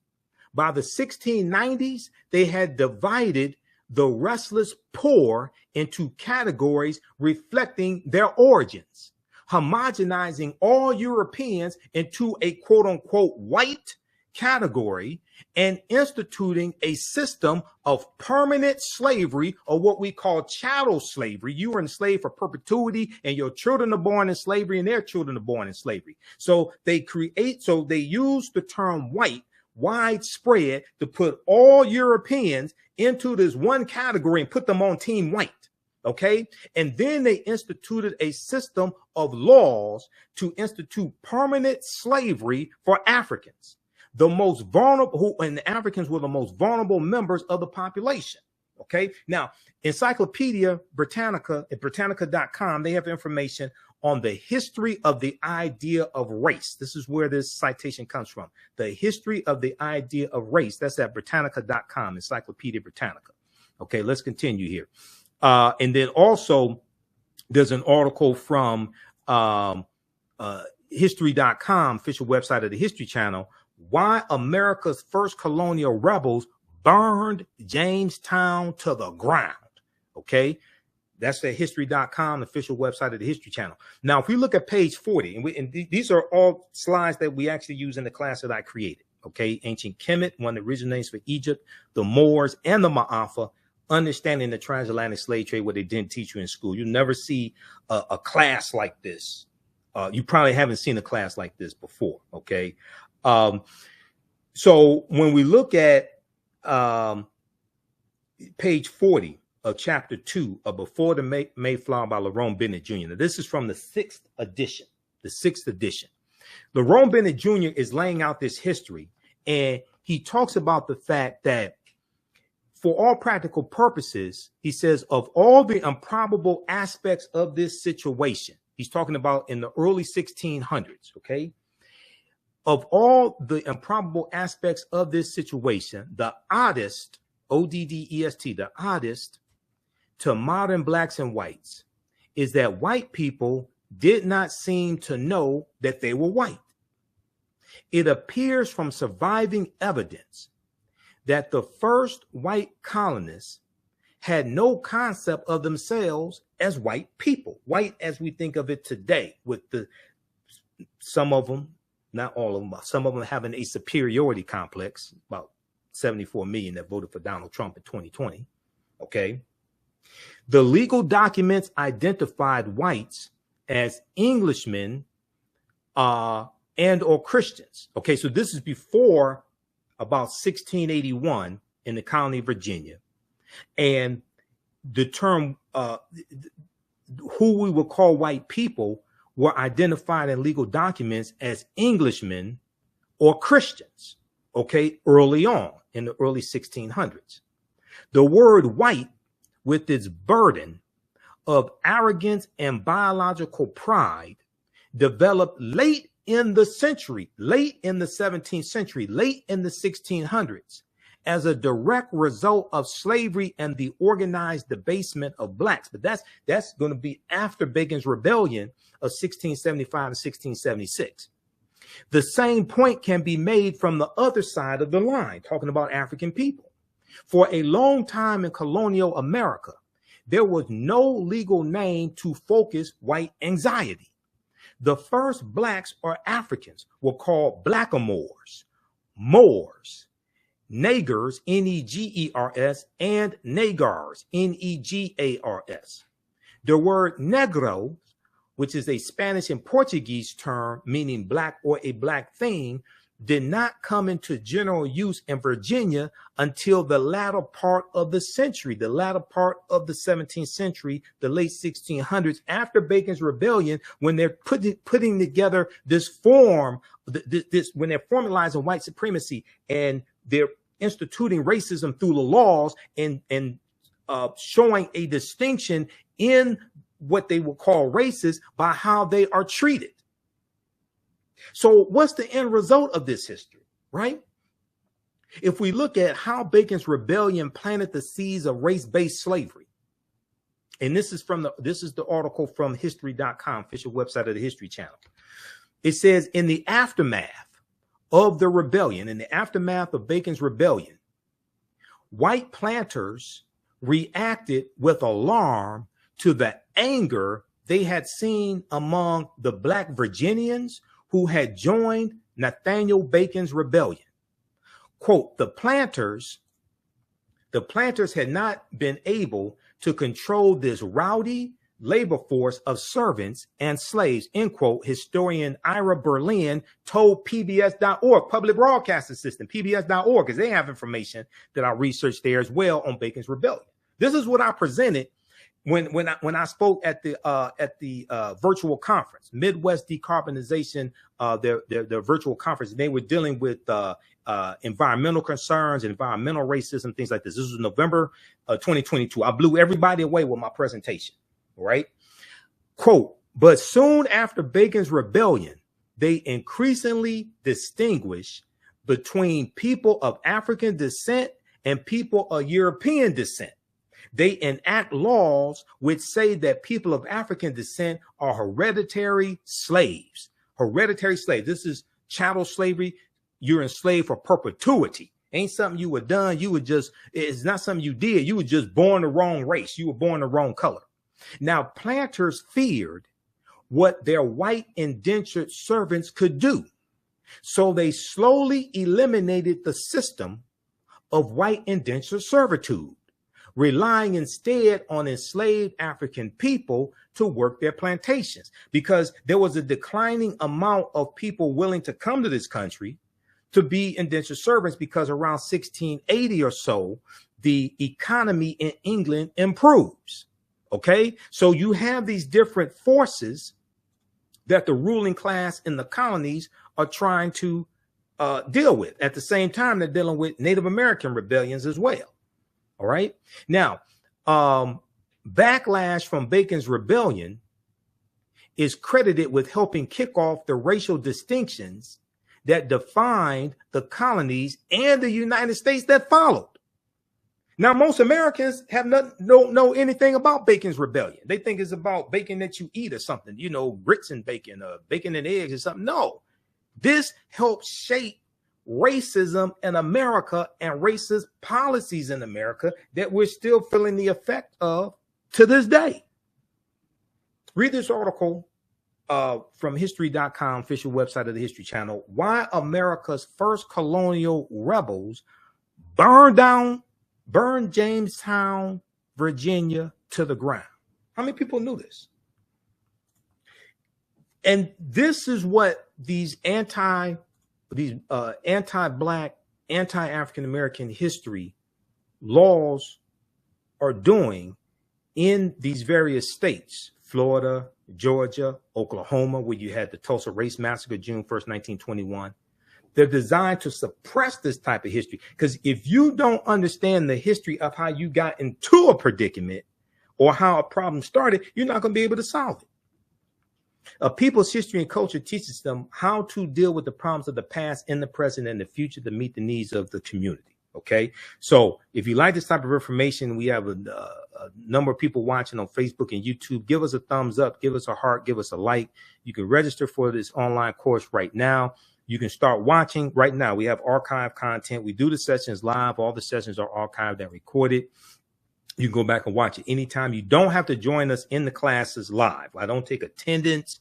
And also, you can see me. I can't see you. So you don't have to get dressed for class and things like that. Okay. We have a live text chat, so you can ask questions in class. You can email me afterwards if you want to ask questions also. Saturdays, 2 p.m. to 4 p.m., I teach ancient Kemet, one of the original names for Egypt, the Moors, and the Ma'afa. The Ma'afa is a Kiswahili term, which means the Great Disaster, our Holocaust, or the transatlantic slave trade. Ancient Kemet, the Moors, and the Ma'afa, understanding the transatlantic slave trade, what they didn't teach you in school.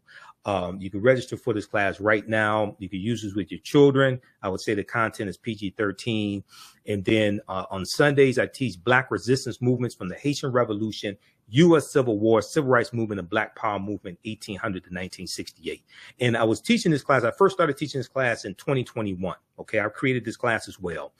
The second one, because I had so much information in the first class that I knew that this period from 1800 leading up to the Civil War, what causes the Civil War to take place, the Louisiana Purchase of 1803, Missouri Compromise of 1820, Mexico winning its independence from Spain, 1821, Vicente Guerrero becoming president of Mexico, second president of Mexico. He was of African descent, 1829, Texas winning its independence from Mexico, 1836, Mexican-American War, 1846, 1848, Treaty of Guadalupe Hidalgo in 1848, which ends the Mexican-American War. And as a result of the Treaty of Guadalupe Hidalgo, the U.S. gets the territory from Mexico that makes up California, Arizona, New Mexico, Colorado, Utah, and Nevada.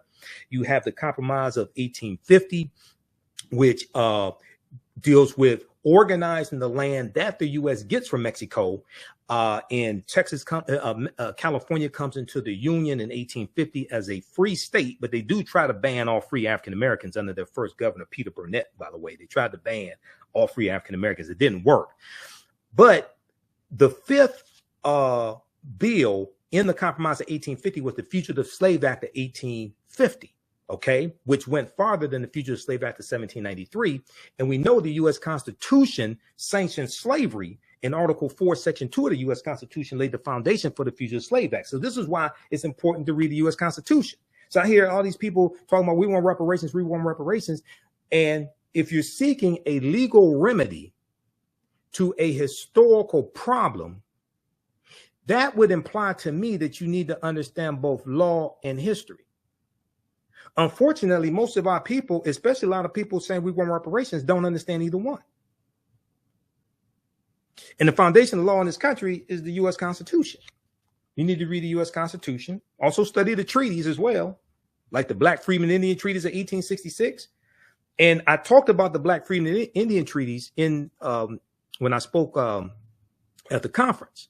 Okay, and what I found very interesting is that the Native American, so there's about 7 of us on the panel. It was a virtual panel. It's about, I think, 3 Native Americans, 1 person who was African American and Native American. And I could be classified as that too, because I had Cherokee on my mother's side, Cherokee and Blackfoot, because my mother's family's from Tennessee. But then you had about 3 or 4 African Americans, right? Native Americans were talking about getting treaties enforced. African Americans were talking about getting a study done. They were talking about HR 40.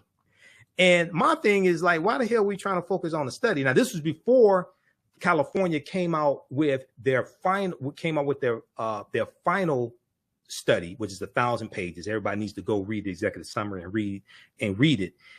And they put forth at least 110 policy recommendations to repair the damage of, even though California does not have a deep history of slavery, like say Texas, because 1850 California, between 1850 and 1860, California has maybe about 1,500 people who are in a semi-slavery status, where 1865, when Major General Gordon Granger goes into Galveston, Texas in June of 1865, Texas has 250,000 enslaved Africans. So California doesn't have a deep history of slavery like Mississippi, Georgia, Alabama, Texas, anything like that. Okay.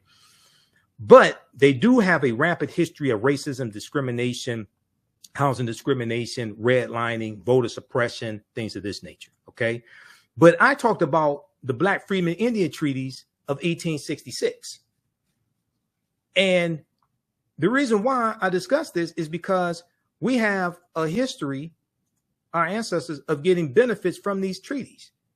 And the reason why is because The 1830 president. Okay, I'm really trying to wrap this discussion up. I know it may not seem like it, but I'm really trying to wrap this discussion up. But let me just try to wrap it up with this here. So 1830, President Andrew Jackson, Donald Trump's favorite president, one white supremacist who loves another white supremacist. Andrew Jackson signs the Indian Removal Act of 1830, which pushes the Choctaw, Chickasaw, Creek, Cherokee, and Seminole Indians off their land in southeastern United States. And they go over 1,000 miles out west into Oklahoma, or what's known as the Trail of Tears. Okay. Now, these are what Europeans call the 5 civilized tribes of Native Americans. All right. All 5 of these Native American nations all own African slaves, and the Cherokee own the most. Okay, and I have Cherokee in my family, so there's a history of this, right? So there's an article from the New York Times, September 8th, 2020. Black Native American and fighting for recognition in Indian country. Enslaved African people were also driven west along the Trail of Tears, the 1830s, after a historic Supreme Court ruling. Their descendants are fighting to be counted as tribal members. So about a third of the people who were on the Trail of Tears were African people, okay? Slaves of the 5 civilized tribes of Native America. Some people wanted to call them servants. If that makes you feel better and helps you sleep at night, okay, you can call them servants. Yes, they're Africans married into the, yes, you had people who were part African-American, part Native American. That's true. Yes, African people were the original people here. And when Asians come about 3000 BC or something like that, they come over here across the Bering Straits. The Africans and Asians intermix, and their offspring are called Native Americans. That's true as well. Dr. David Imhotep deals with this in his book, The First Americans Were Africans, Documented Evidence, which I have here somewhere in the office. Because we reference this book in the class. All that's true. Okay. Different things happen at different times. Okay. So just because African people were already here, or some of us were already here, does not mean the transatlantic slave trade did not take place. And just because the transatlantic slave trade took place does not mean that the African people were not already here. You have to understand a chronology of the last 50,000 years of history. Okay. But that's another conversation. Let me see. Where are we here? Okay, Ron Graham's ancestors. So in this article, they talk about this man of African descent named Ron Graham. Ron Graham's ancestors are known as Creek freedmen. They were among the thousands of African Americans who were once enslaved by tribal members in the South and who migrated to Oklahoma when the Native American tribes were forced off their homelands and marched west in the 1830s. This ties into the origins of what we call Black Wall Street in Tulsa, Oklahoma. Okay, and one of the first history lessons I got on this was Hannibal B. Johnson's book. This one here, Hannibal B. Johnson's book.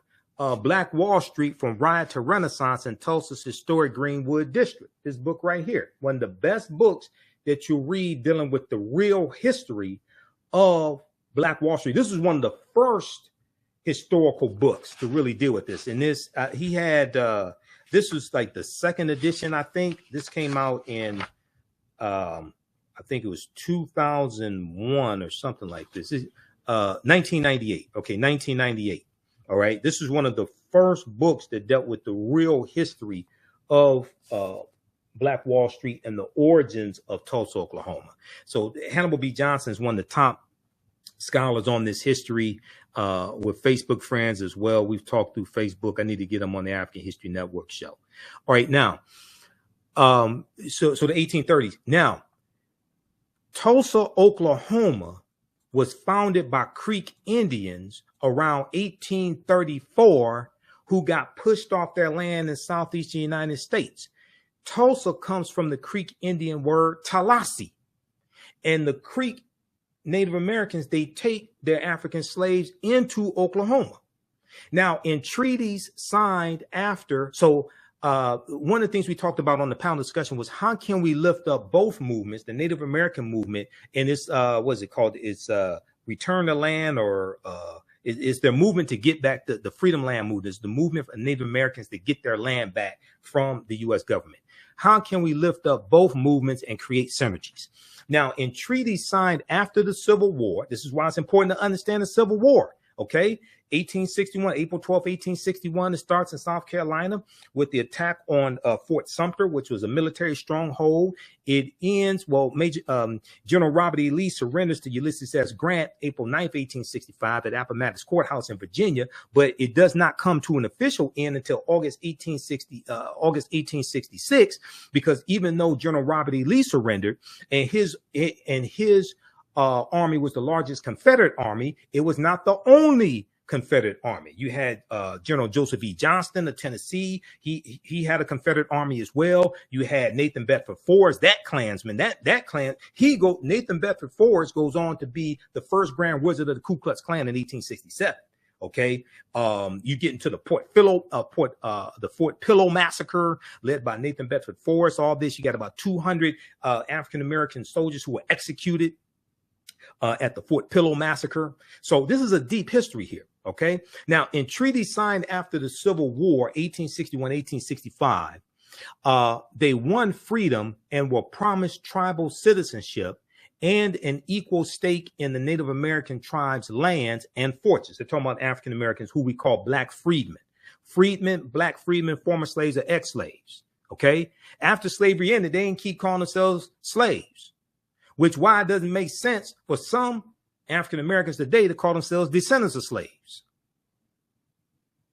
Because after slavery ended, they stopped calling themselves slaves. And when their children were born, they didn't call their children descendants of slaves.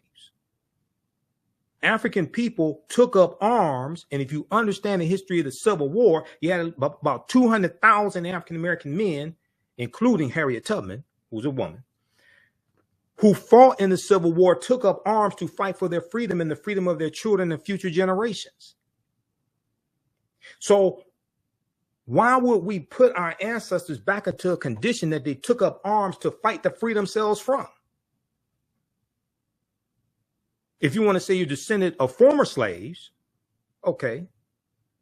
Not sure why you would define yourself as that, because African people were here tens of thousands of years before slavery ended. But okay, if you want to call yourself a descendant of ex-slaves, descendant of black freedmen, okay. But why would we identify with a condition that our ancestors took up arms to fight to free themselves from? As a historian, that doesn't make any sense to me. But okay, that's what you want to do. Now, in treaties signed after the Civil War, they won freedom. They were promised tribal citizenship and an equal stake in the tribe's lands and fortunes. But what followed were broken promises, exclusions, and painful fights over whether tens of thousands of their descendants should now be recognized as tribal members, because our ancestors who were in these treaties got land from these treaties. This is how you get a Sarah Rector. Sarah Rector, who was parents were owned by Muskogee Creek. Okay, she becomes the richest Afro-American girl in the country because oil is discovered on her land in Oklahoma. And they get land from the Dawes Allotment Act of 1887 and the Black Freedmen Indian treaties. Now, these treaties, what happens is about 1941, the U.S. government conspires with the 5 civilized tribes of Native Americans to redefine what a Native American is. And they said that you had to have one quarter or one quantum Native American blood. So many of our ancestors get pushed out of these treaties and their land is taken away. But these treaties are still on the books right now. Now, Dr. Claude Anderson, one of my teachers who we've had on the African History Network show years before a lot of these other people found out about him. Okay. We had Dr. Claude Anderson on years ago. He was fighting for years to get these treaties enforced for Black people. But now attorney Demario Solomon Simmons out of Oklahoma, out of Tulsa, Oklahoma, who is descendant of Muskogee Creek African Americans, Black freedmen, he has taken up this fight. And he's an attorney. Sometimes we're on Roland Martin Unfiltered together, because some of you all see me on Roland Martin Unfiltered. I've been on Roland Show. It'll be 3 years, October 2023, that I've been a panelist every Friday on Roland Martin Unfiltered. And what I was saying on the panel is, while we focus on the study, we need to be focused on getting these treaties enforced. Because when you read the article from the New York Times, there's about 160,000 African Americans who would qualify for these treaties and qualify for these benefits and get land, free college tuition, free taxes, all different, whatever benefits the Native Americans are getting. Now, some of the descendants have won lawsuits seeking inclusion in the Cherokee Nation. Some gained nominal citizenship as Seminole Indians, but said they could not access tribal services. Others, like Ron Graham, have nothing. Read this full article from the New York Times. But now a landmark Supreme Court decision for tribal sovereignty has breathed new life into their fight. In July 2020, the Supreme Court recognized a huge portion of eastern Oklahoma as reservation land under the terms of an 1866 treaty. The same treaty also guaranteed that freed slaves and their descendants would, quote, have and enjoy all the rights and privileges of Native citizens, end quote. So my thing is, like, while we focus on trying to get a study done that has no benefits attached to it, the first thing we should do is focus on getting these treaties enforced, because these are laws on the books right now. But if you don't understand history of law, you don't know this exists, you go out here trying to get HR 40 done. And nobody has told me how they're going to get HR 40 passed in the Senate, because once it passes the House of Representatives with 218 votes, you need 60 votes in the Senate. So if you got 51 Democrats, that means you need 9 Republicans that are going to vote for HR 40. No Republicans support reparations, not even the black ones. Senator Tim Scott, who blocked the George Floyd Justice and Policing Act when the talks fell apart in September, I think it was September 2021. Okay. Senator Tim Scott has gone on record saying he doesn't support reparations. So he's not going to vote for it. If the black Republican doesn't vote for reparations, how many white Republicans you think going to vote for it? Byron Donalds out of Florida, that Negro, he doesn't support reparations.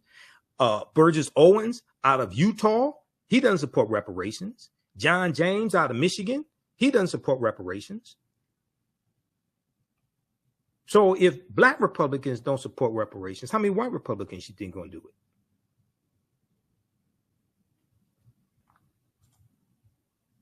This is why voting matters. This is why these people who keep voting against our own interests have to be voted out of office. We have to fire them. Elections have consequences. Okay, so to wrap this discussion up,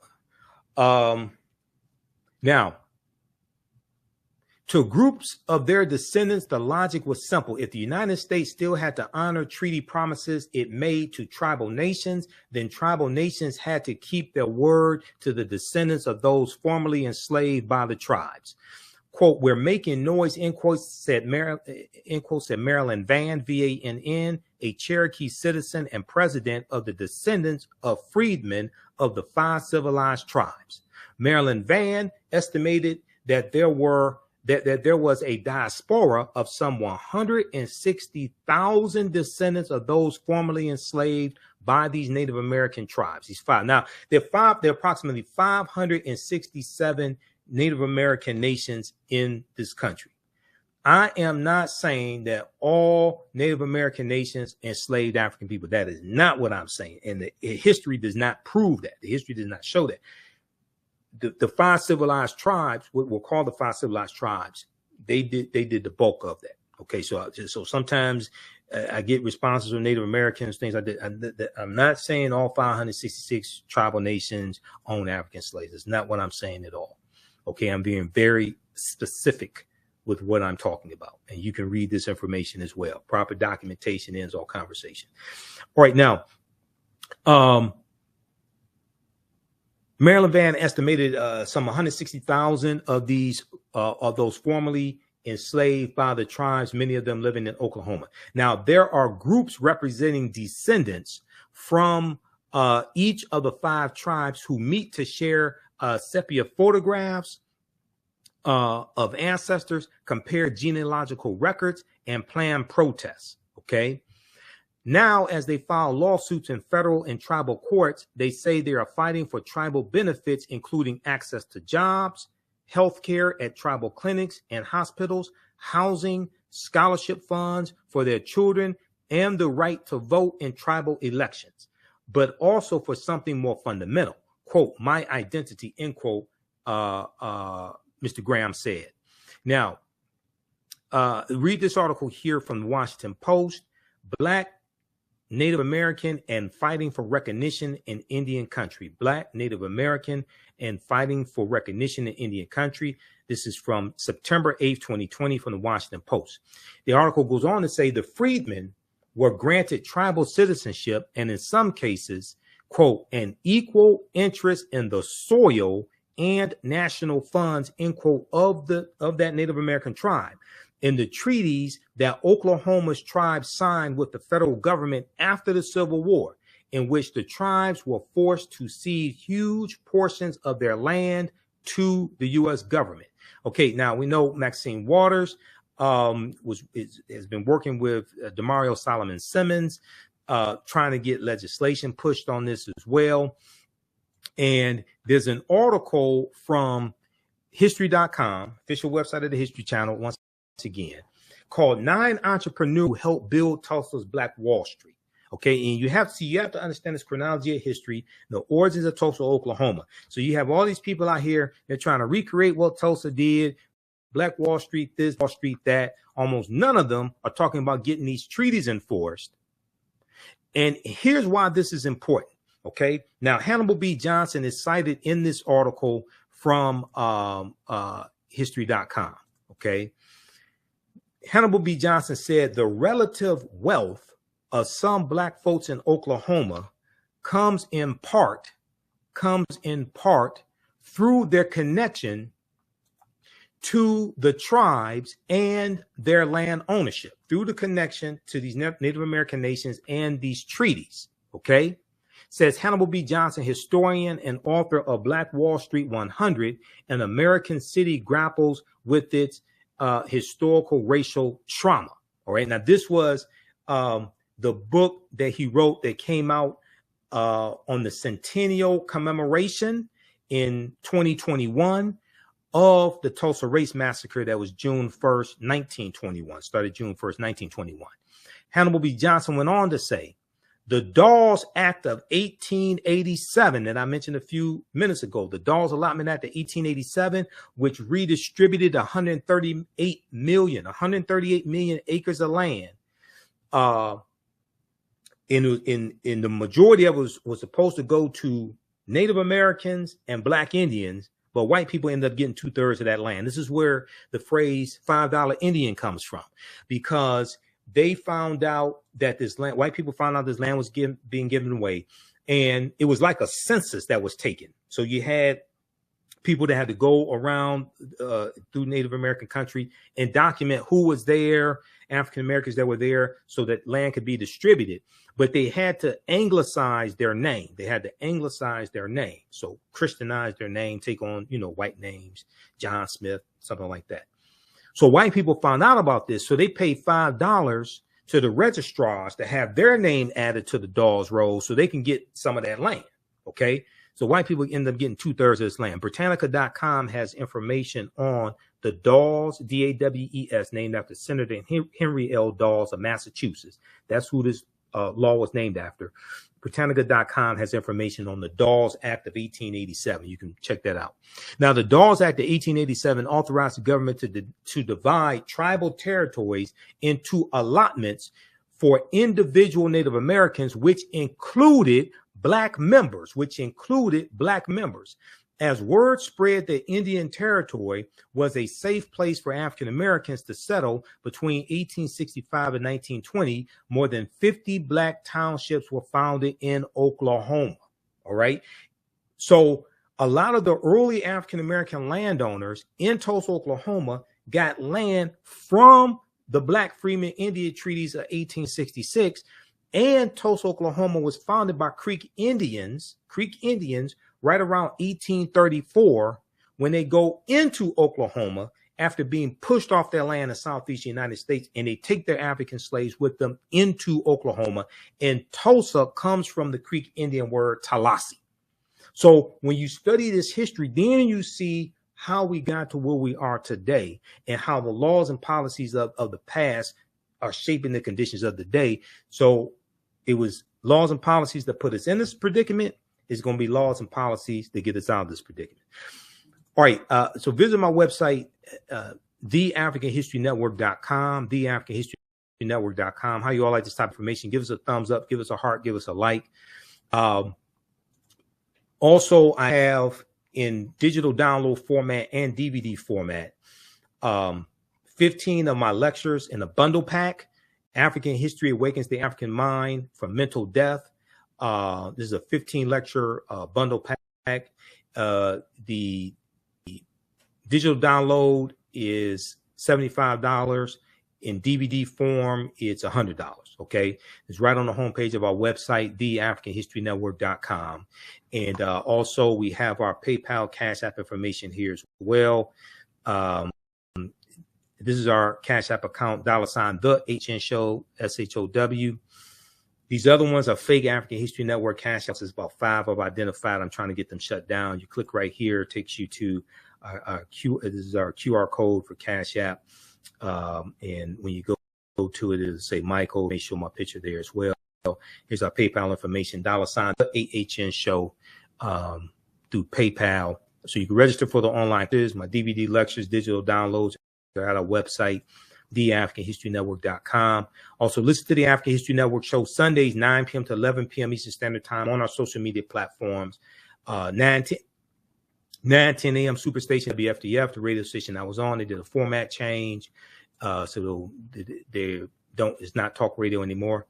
It's fine with me. I have my own network, so it really don't make me any difference. And our shows are in audio podcast format as well. Okay. So hopefully you learned a lot from the discussion today with Dr. Chike Akua and our discussion afterwards. Support the African History Network. It takes a lot to produce these shows, do the research, pay the bills, keep the network going. We're going to get out of here. Remember, right now it's corrects wrong behavior. It's not over till we win. Wakanda forever. And we'll talk to you.